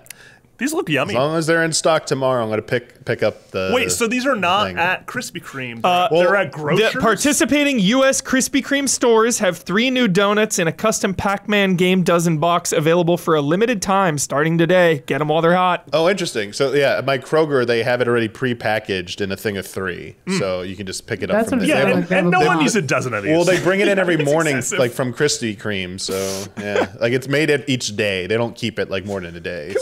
Can we pause? Like, the fact that immediately Damiani was like, I already have them, is just... Or I mean, it's seen them. I meant. Why am I guess, not surprised? Hopefully, he'll have them. Not gonna got wood. I the- want to. he's He's already Now they'll be sold honed in out. on where to get them. He will be. It was just the minute that has Kroger those opens, It was he's happening since I there. saw them. Like they were just in the middle where you walk into the store. There's a big display kiosk with Krispy Kreme, and they just have a bunch of them right there. And I'm like, oh, cool. It was like on Tuesday, and I was like, oh, but I don't want to buy it too soon because it'll go bad. And I'll try and remember to go in on Friday and get them like in the evening, and just eat them Saturday morning for part of my cheat meal. Do you think it's more complex than that, though? Do you think like there was this like inaudible sound that was like communicating with you, and you didn't even note it, and then you just it drew you in? Tractor beam. Yeah, and you saw them, but did it actually like signal to you? He heard... So I guess I wasn't looking directly at them. It was like out of the corner of my eye, I thought I saw like Pac-Man, and I'm like, wait a second, because like those are donuts. Why would I see Pac-Man? So I did a double take, and I was like, oh, Pac-Man donuts, Pac-Man Krispy Kreme donuts. That's pretty cool. Yeah. I will say, of all the things Krispy Kreme could do, Pac-Man seems like a pretty good collaboration. I agree. I love like Pac-Man. when Atlas does these collabs with this place in Irvine, sometimes for like Persona, where it's like macarons or something. That sounds so Yeah, I familiar. can't remember the name of the place, but Dough and Arrow, maybe? those are like they're pretty Dough cute. and Arrow? Pretty cute. I never Yeah. had them, Or it but might be they look cute. Beard Papa. Sick. No, it's this. I think it's Dough and Arrow. It's only one location. It's It's okay. a family-owned joint, but yeah. And then lastly, Tekken series producer Katashiro Harada Here we go. says he wants to make a Waffle House stage in Tekken, but the restaurant chain has not replied to him. He says he will What is the deal with Waffle House and Tekken though? Is that like is there? It's a meme. Oh, He says he will consider making a stage called Hustle House instead. but Waffle House is gonna do it. They've Come got on, to. dude. Now Come that on. he's like calling him He's out. calling him out. Yeah, your it's like, move. come on. Yeah. Your move, Waffle House. Why did the community sends Harada every now and then requests to have Waffle House added into Tekken as a stage? I literally thought you were running to get a Waffle House. Oh, I wish. Like a Dude, mini, let's go like to a Waffle whole House. Waffle House. You're gonna slam it on the waffles table. and chicken. We go to Honey's Kettle. That's over in. I've never been to a Waffle House. Is it good? I've seen some shit. Is in it like a Wawa. Denny's, basically? Yeah, kind of. Yeah. It's time for love and respect. John's like, what's happening? Love and respect. Respect. How would he know what that was supposed to signify humor? Say it. Love and respect. It's never too late. Boom. Oh, there we go. Got it. I was just more concerned about that guy's name. Rufus. Okay, Rufus. All right, cool. Hi, Rufus. Yeah, the best. What's up? He looks like a Blues Brothers like bootleg. Right? Yeah. Dude, shout out to Blues Brothers. Shout out. Shout out. That. By the way, the original Blues Brothers, like basically a live action cartoon. That movie rips. Yeah. They It's- fucked up so many cop It's cars. insane. It's like it's a cartoon.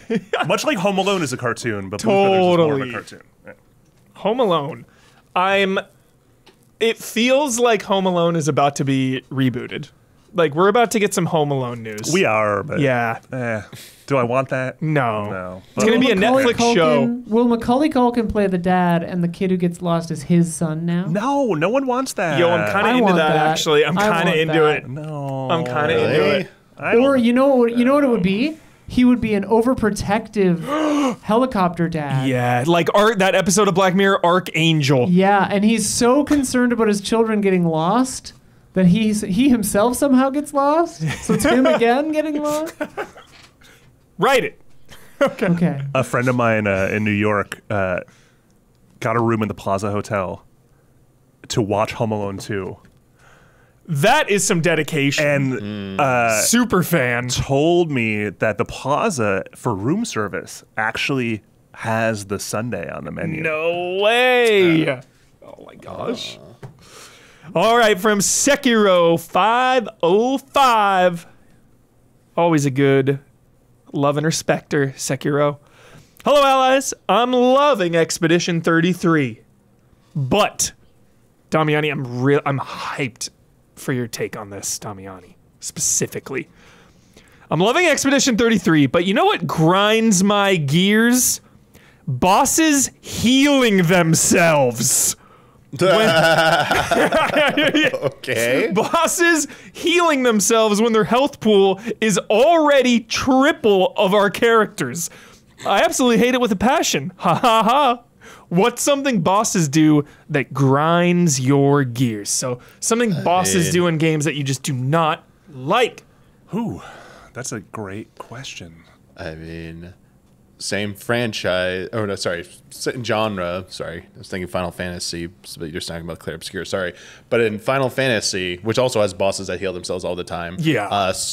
Specifically calling out Final Fantasy 13 for when you found a way to beat the boss and it was working, but you were taking too long. The boss would enrage my God, on you I hate and create a that. fail state where you lost. And I'm like, wait, but I'm winning, but I'm not winning the right way, so you're gonna penalize me So in a annoying. single player game? I was like, and there was no other warning about this being in the game. You didn't give me a heads up. That kind of thing exists in other games, specifically MMORPGs. DPS checks. It's like that's the whole point. That's why that's how you make them difficult, along with like ridiculous mechanics. But that's one of the things you do. But like in a single player without any warning, and like you're trying to reward creativity, I thought in these battles, which like healing bosses, it's like figure out a spell that maybe counters that, like a reflect that will reflect the heal off of them, or put a debuff on them. Like that's part of the way you engage with the battle system. So that drove me nuts that 13 did that. I was like, you got it. I was like, go away.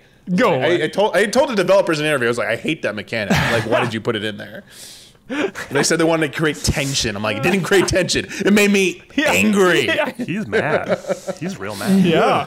The most egregious sin is an unskippable cutscene before a boss. Oh my God, yes. Yes. That's a You good lose, one. You gotta good watch one. it again. That's a good one. Also the egregious sin of having a fake save point after the final boss. Oh Parasite my Eve. gosh.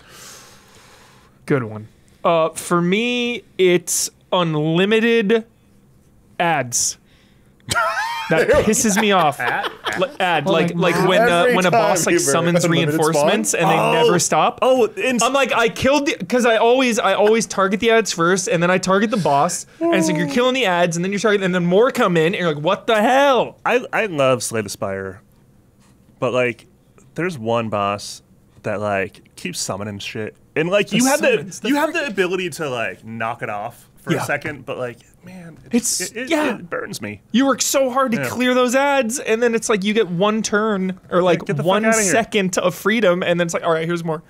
Come Infinite on. spawn, baby. Infinite. Is this unlimited respawn, dude? That was it. Damiani. Yep. I can't think of like an explicit example in a game like by name, but like I don't like when bosses have like not logical weaknesses. Like let's say it's like a big tall boss. Yeah. And he's like top heavy. Like if you just like cut his ankles off, he'll fall over. Let me slice the Yeah, Achilles. but you gotta like go and do all this other rigmarole. Yeah, yeah. 'Cause it's like when something's not like Blueprint's really good at logic, like puzzle solving logic. The It's like best. if you think that's reasonable, it probably is. It probably But, is. like, That's so true. Some bosses, they just like it's unreasonable. Got any, Isla? I said one already. Got any more? I mean, you know, this isn't really a problem as much anymore, but like when I got stuck in the final boss of Silent Hill and I ran out of ammo, Oh, so I could live forever but never kill the boss. that is so funny. Did you just like keep the console on and just never unplug it? Literally, I have to this day, that was the final boss of Silent Hill 1. I got there on my PlayStation 1 back in the day. I have never beaten Silent Hill 1 because it was going to get the bad ending anyway, Is that there- boss, but yeah. Is there any hope of finding that memory card? Oh, God, no. Damn. Everyone who shepherded that sort of thing is dead, but Fuck. yeah, I don't know. How come I knew right when I asked that there was going to be something about that? Damn it, Was Isla. me? Also, thank you, Gabby, for pulling these questions. She grabbed these questions today, chat. So everybody thank Nice. Thanks, Gabby. Yep. Classic Huber. Next up, Brandon Kagan. Hello, everyone. This week, Krispy Kreme Oh, here it is again. is doing Pac-Man themed donuts. Anytime, Featured Halo Damiani. anytime. I will always be down with the food gaming headlines forever. Krispy Kreme is doing the Pac-Man themed donuts, so I decided to give myself a birthday treat to celebrate my 33rd. This person's tried them. Yeah. Ooh. While I'm in the midst of Clara Obscura Expedition 33, by the way, that's wow. And it had me wondering what I want to ask you now. Okay.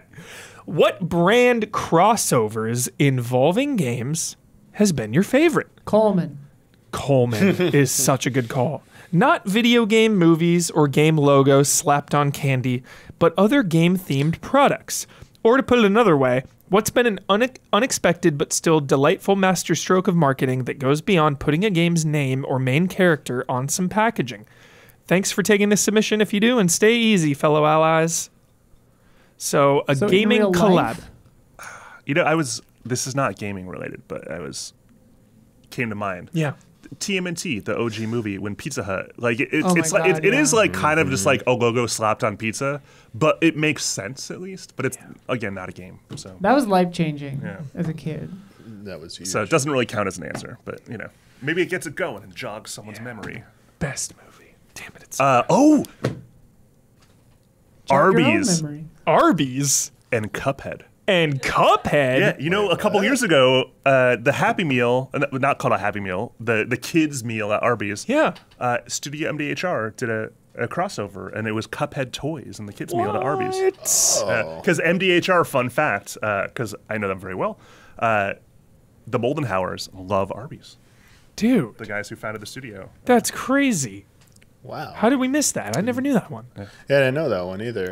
I kind of like Arby's. I haven't been one in a while. I though. love Arby's. What do you got, Damiani? Any I mean, yeah. that Like, come to mind? do you remember? I mean, I was maybe a little too young for this. I remember it being around, but like I don't think I know if I got anything from it. Do you remember like McDonald's did McDonald's at one point did a collaboration with Super Mario Brothers 3.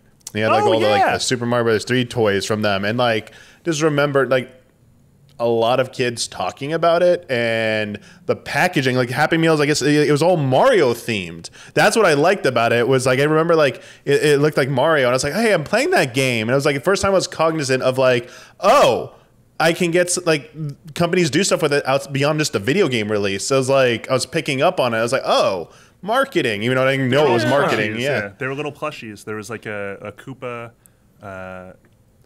There was a not a Yoshi.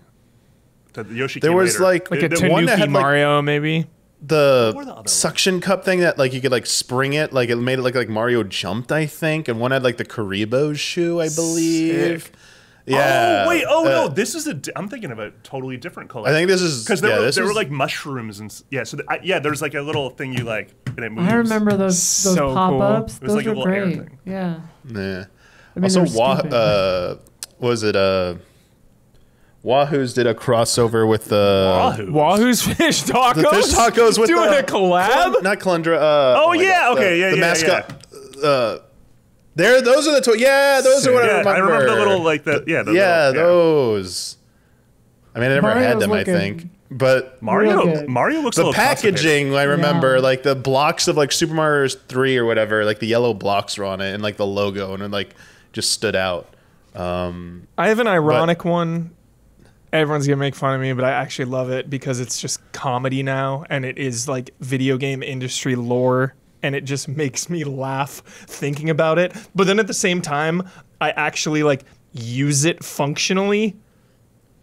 Doritos and Dew double XP. Let's go. Oh yeah. Let's go. I was talking about that. Like, That in shit is Monster- iconic. Monster energy drinks. It, with, like, it is cod and so whatever. iconic. Like when a new Call of Duty comes out and I've got my Doritos and Dew and I'm streaming the game, like yes, it is like memey and funny and ridiculous, but it's like now it's like gone past the meme and the absurdity, and it's just like it just makes me laugh. Doritos are not funny.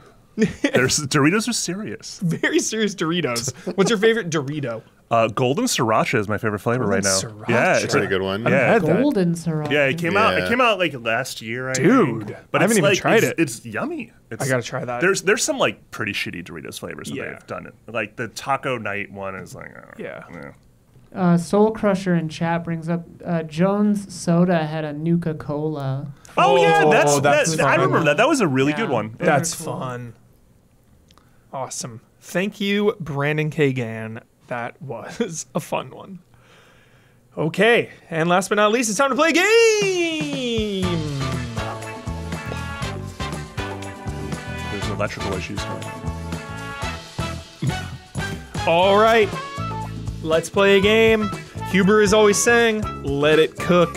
So, Oh god. So, which cooked the longest? In honor, in honor of the GTA 6 delay. in honor of the delay. Everyone They're on Earth rubbing it except in Huber now. knew that was coming. I'll never stop dreaming. I'll never stop hoping. Gotta hope. Heart cold, head empty, I always say. Here's a game about game development time. In each case, just vote on which game in each set had the longest development time. From when work began to the final release. So I'm going to give you two games. You Okay. have to say which took the longest to When make. work began, not when it was announced. 3 games. Yeah, when Three work games. began to final Okay. release date. Okay? Okay. First up is Oh, this is a three. Oh, these are three-way. Wait, do we win something? Bragging rights. Honor, yeah. Yeah. All right, first So up, no. Mario 64 versus Sonic Adventure versus Crash Bandicoot. Oh. Are we taking into consideration announced date to release date or just when they started making it to release date? From when work began. Okay. Oof. Okay, so my first instinct was to say Sonic Adventure because Sonic Adventure was kind of a reaction to Mario 64, but then that would denote that Mario 64 probably took longer because they were cooking on it for a while as like a console launcher. What was So- the third one?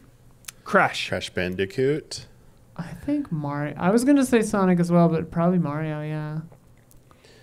It's hilarious because I Damiani? feel like I used to know this answer. Damiani? I forgot. I'll go with Sonic Adventure. Mario 64, 3 years. Sonic, 2 years. Crash Bandicoot, 2 years, 2 months. Pretty quick. 3 years for one of the greatest games ever made. Not too bad. Yeah. Next up, Tomb Raider 1 versus Uncharted 1 Oh gosh. versus the original Prince of Persia. Uncharted. Okay, well, so like games back in the day took less time to make. But the more complex the games got, the more team members you had, the more expensive they got, the more. So it's like, Uncharted seems like Uncharted was such a leap for Naughty Dog too to like go for. Yeah. And it's like it probably took them a while to figure it out. Yeah. Maybe it even started to something else and turned into Uncharted. So I feel like maybe Uncharted. I also think Uncharted. My gut wants to say Uncharted, but like part of my brain's like, maybe there was some weird thing with Prince of Persia original, like it got held up or something.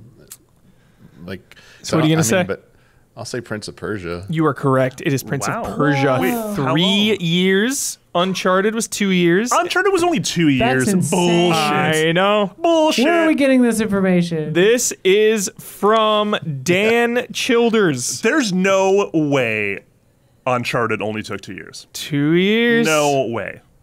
No way. I mean, you look at the old GTA trilogy, like 3 in Vice City, San Andreas. I mean, games were just getting cranked out. Call in the Game Trailers fact checker. According to Game Rant, it's Here we go. two-ish years. There you Naughty go. Dog is cagey about how long it takes. There you go. Tomb Raider was Just over 18 2. months. The original Tomb Raider, only 18 months. Next up, here's a fun one. Claire Obscure Expedition 33 versus Metaphor Refantasio. There's only 2 on that one? Claire Obscure was showed off like as early as like what? I just saw a video thumbnail. It showed like 2019 with like the original like a model of Yeah, Claire I'd say Obscure. Claire Obscure. So that's 6 years at least. I don't know if it was development before that. And then, sorry, Metaphor started. Well, they only formed the team after Persona 5 finished, which was in 2017. So they've been working on that since 2018. This might be close. This might be like 7 versus 6 or something, or 8 versus 7. Dang. I would maybe Metaphor. I mean, he convinced me Metaphor. Expedition 33, 5 years. Metaphor, 7 years, 10 Jesus. months. All right. Wow. That was good. You'd be great on a game show for reals. Like, you talk out the answers. That's what they want for TV. You could win some real money here. We love game shows. Remember that show we used to have? Oh, I we think love about it it. every day. Now Jackbox is ripping me off. All right, this one is straight for Damiani. Final Fantasy 14, the original release. Oh God, I don't know the original. Final 1.0, I Fantasy don't know. 15, Final Fantasy 16. This is a trick question because Okay. there's not even a Final Fantasy 16 yet. So 16 development began in proper at the end of Heaven's Ward. It started during development of Stormblood in 2017. And it came out in 2020. When did it come out? 2024? 2023. Sorry, geez. Summer 2023. So that was roughly like 5 and something change development for that. 15 got restarted like 4 times. 15. Yeah, now this is the trick question. Do they mean when it was when 13 like verses? Versus 13 began, or do they mean when it became Final Fantasy 15 and from there on? That's like the If it real starts thing. with And then versus 13, it's got to be 15. 14 1.0 was called start with the R, not Rampart. It's code name. The environment is in Shadowbringers. It was a teaser they showed back in 2000. Rapture. It was Rapture. Thank you. good. It was Rapture, and that was like what 2007. They first showed it off or something. It was during the PS2 days. It was at like a trade show. So was that in like? Would you count that as development? Because then that would be like 6 years. Are you still happy he talks it out, John? Quick, if you show them a picture of the Krispy I mean, it's Kreme versus donuts, it'll throw it's 'em off. 16 if it's the complete total time of everything. And if it's not, then it's probably 1.0. You are wrong twice. 14, 9 years. 16, 8 years. 15, 13 years. It's a long damn time. Wait, how long was 15? 13 years. So versus. That's the winner, you're right? Counting versus, yeah. Yeah. Is that what you said? I said if you count everything, that wins. Oh, I thought you said 16 or 14. No, sorry. Oh, okay. I misheard you. I misheard sorry. you. I was like, 16 is absolutely not the longest. No. Yeah. 13 years. All right. Almost done. Number 5, the original Donkey Kong, the original Pac-Man, or the original Space Invaders. Holy These shit. are all going to be like 15 minutes and a laugh. No, I'm just going to guess. Wow. Pac-Man. It's actually Probably really, because- it's crazy. Pac-Man because of Pac-Man? legal reasons. Pac-Man 30 days. Oh, it might be Donkey Kong because of legal Space reasons. Invaders Darn it. 15 days. Donkey Kong, I think, was really rapid. Yeah, I think they all were. Yeah, because Donkey Kong, like, radar scope was like a failure in arcades, and they made Donkey Kong to replace those cabinets, and they had to do it like really fast to like recover. So it's like, but that was probably only like 6 months or something. you know? Yeah. I feel like all these are really fast. It's They just are, who's they are, the they are. fastest. I think Donkey Kong was probably the slowest, but they're Pac-Man? all like a couple of months. I don't know. I think like Donkey Kong was maybe the fast. I think Pac-Man was like new. That's true. Like where Donkey Kong was like Jumpman already existed. Ooh, Kinda- yeah, oh, no, yeah. Didn't he? Right? Wasn't like. He was Jumpman in Donkey Kong. Oh, that's where. Oh, then Mario Brothers came after it. Yeah. Okay. Yeah. Yeah. I say Pac-Man. I don't know. I feel like the You- fruit physics. You are correct. Here we go. Donkey Kong, 3 months. Isla said, didn't you say 3 Yeah. months? I think I said something like that. Space Invaders, 12 months. Full year. Pac-Man, 17 months. God damn, slackers, dude. You can make a Tomb Raider in this. Add a few more months, you got Uncharted 1. Yeah. That's such bullshit. All right, two more. Hollow Knight, Symphony of the Night, Batman Arkham Knight. Hollow Knight. Silksong. Hollow Knight, yeah. Symphony of the Night is a perfect gem of perfect beauty. You are so close. Symphony of the Night, 2 years. Hollow Knight, 3 years, 5 months. Batman Arkham Knight, 3 years, 8 months. Barely. And lastly, another Damiani joint. Oh, great. Ocarina of Time, All right. Breath of the Wild, Oh. Breath Tears of Wild's the answer. Kingdom. It's Breath of the Wild. Yeah, 100%. Immediate Breath of the Wild. 100%. According to this, It depends what. Okay, here we go According to again. this! Depends when they Here we decide go where I'm just the development starts for messenger. Ocarina of Oh, Time. shit.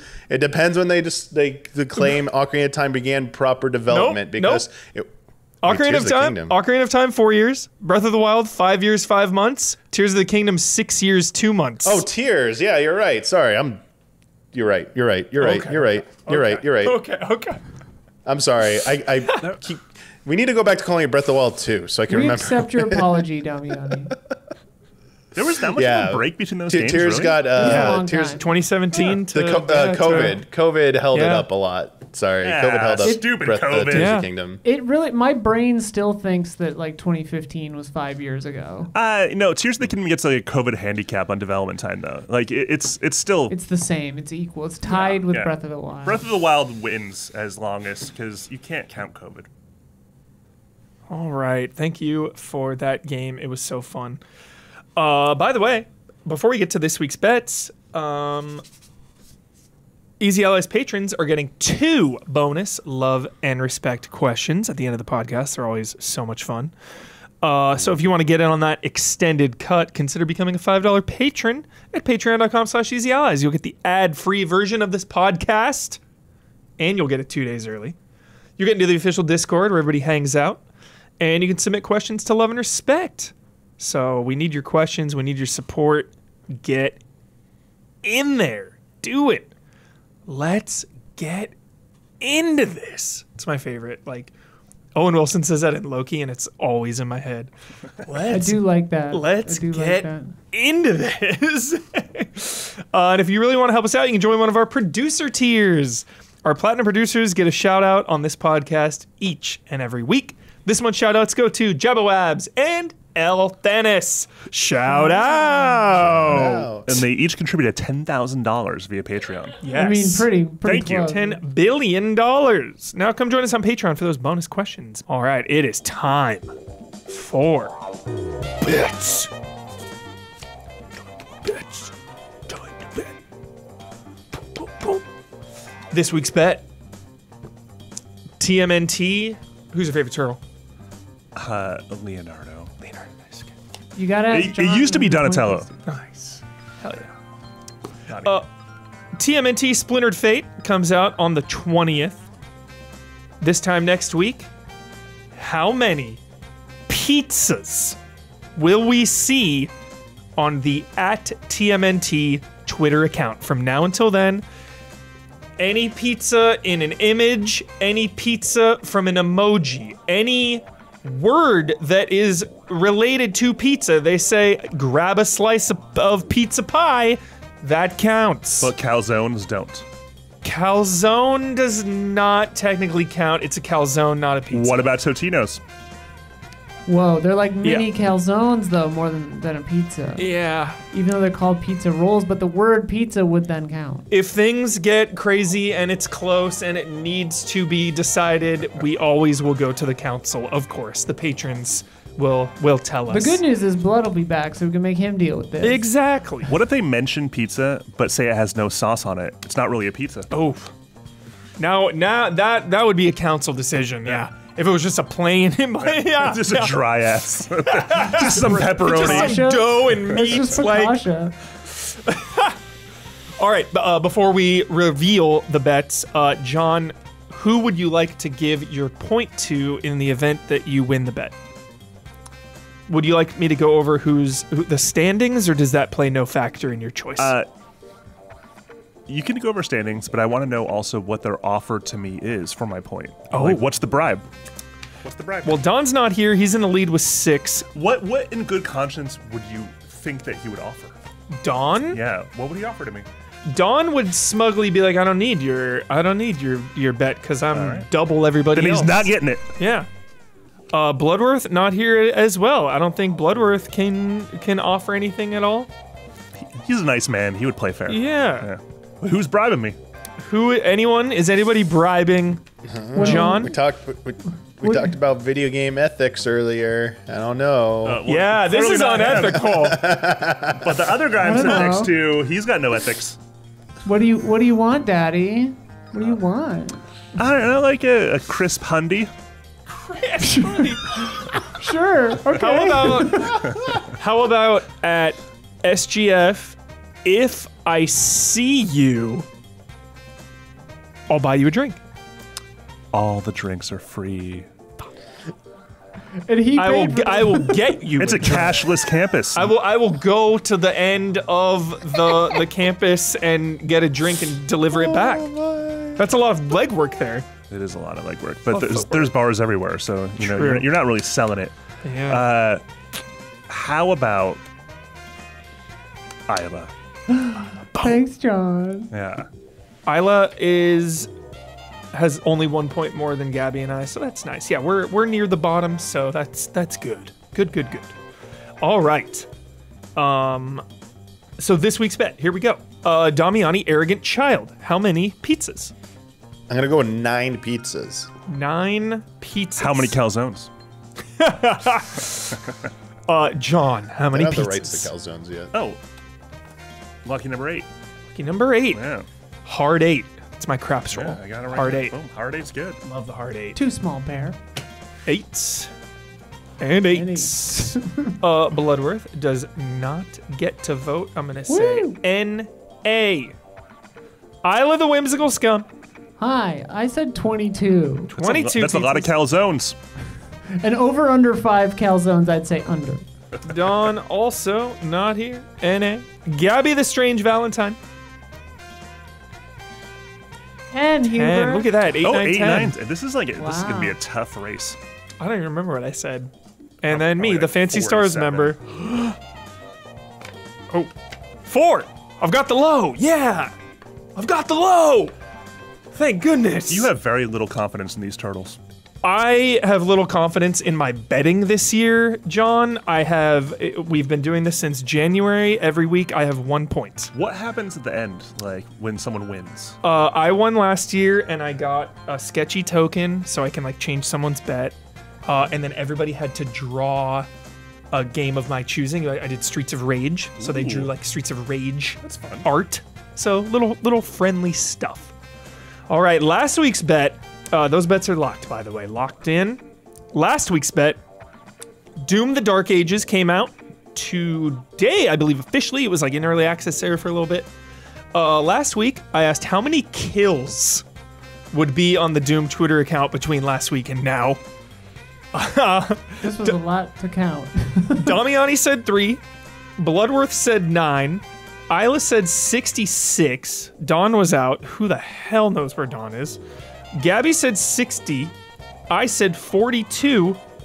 We stopped counting at 68 kills. And this is kills in trailers. In trailers, GIFs, whatever. posts. They would do like behind the scenes. Like, yeah, when we were designing this music track, as kills are happening on screen. And this even counts kills by calzone. There were no calzones or pizzas on the Doom Twitter Although account. you do shove a calzone-esque orb into the mouth of a demon at one point. There is so- some like orb pushing and ripping and tearing. Yeah. So Isla wins. Hey! We stopped counting at 68. Isla had the high 66. Woohoo! Did we? You had 2 before, right? Now you're at 3. Yeah. We didn't mess with this down here. I don't think I. Yeah. I was tied with Yep. Damiani before. So you have 3 now. Hey, Wow. all right. Now I'm tied with blood. Boom. Look at that. You move Coming up for you, Dawn. You move up to second place, Isla. Woohoo! Bringing these scores Thanks, John. I hope I get another point next week. Bringing the scores to Punish Castiano 6. Dispatch. Whatever. Just not on the call. Static.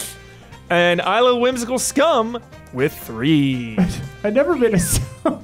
What does a whimsical scum sound like? Yeah. All right. John, first of all, thank you for being here. It has You're been welcome. a Thank you freaking for having me. pleasure and a privilege. Where can people find you, and what should they check out? Take it away. Tell them all the good stuff. It's an easy one. iam8bit.com. We have lots of cool shit on there. We got physical games, collector's editions, vinyl soundtracks. We've made actually over 300 vinyl soundtracks of video game music Dude, since we started doing it. those little fuckers are a problem. I have spent like several $100s. They're beautiful. Thank you very much You're for your welcome. patronage. Oh, and I have treasure. Discount. Oh, and we just announced Steven Universe Volume 2 today, which will not be today once, well, it is today, but like if you're watching this next week, it was last week. You understand the assignment because the packaging of a vinyl is 80% of the battle. Yeah. It's and this is like Sea of Thieves one is there's like little like tidbits and Easter eggs and stuff in all the art too. Yeah. But yeah, lots of stuff going on at iam8bit.com. You will see us also on Day of the Devs. The Summer Game Fest edition airs directly after SGF Live with Jeff Yes. Keighley on be reacting. June 6th. Yeah. We have 7 world premieres. Wow. Yeah. Is that breaking news? Did we already know that? Did you just drop that right now, first time? Oh, I may have. Yes. Oh, yeah, 7 world premieres. Yeah. Yes. I think the media alert goes out soon. I won't tell you who they're from or anything. But of course. we got 7 brand new games that no one's ever heard of before. Hell yeah. Announcing. That is awesome. Plus a bunch of other games from really cool devs that are amazing. Yeah. Cannot wait. That is coming up.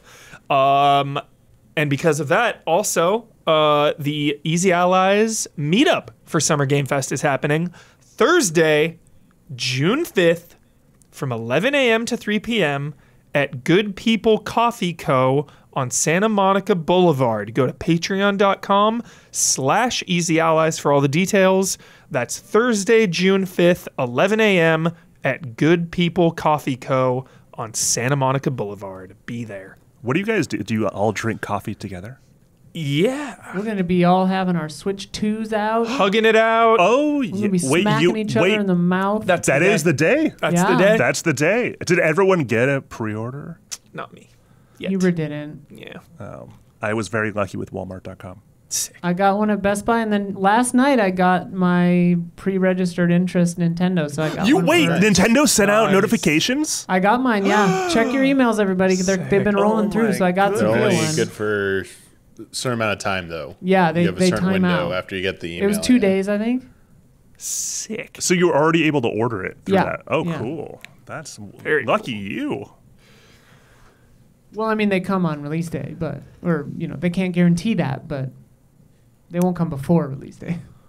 Well, Isla, Huh? you get to shout out to anything, but it should be Andor or anyone that's on your mind this week. You get the final word, and you get to sign off with your trademark sign off. Yeah, shout out to Andor. Best Star Wars. The death of truth is the victory of evil. Ultimate victory of evil. No, it's honestly like I love Star Wars, always have, but Andor is the best Star Wars. Why am I always out of focus with this stupid camera? Shout out to John. Thanks for being here. Thank you. And final word. Oh Lord, what did we even talk about? Krispy Kreme. That's 2 words. Krispy Kreme. Real sugary. It's too sugary for me. It's Real too sugary sweet. for me. It's a shot. All right. Good night and good game.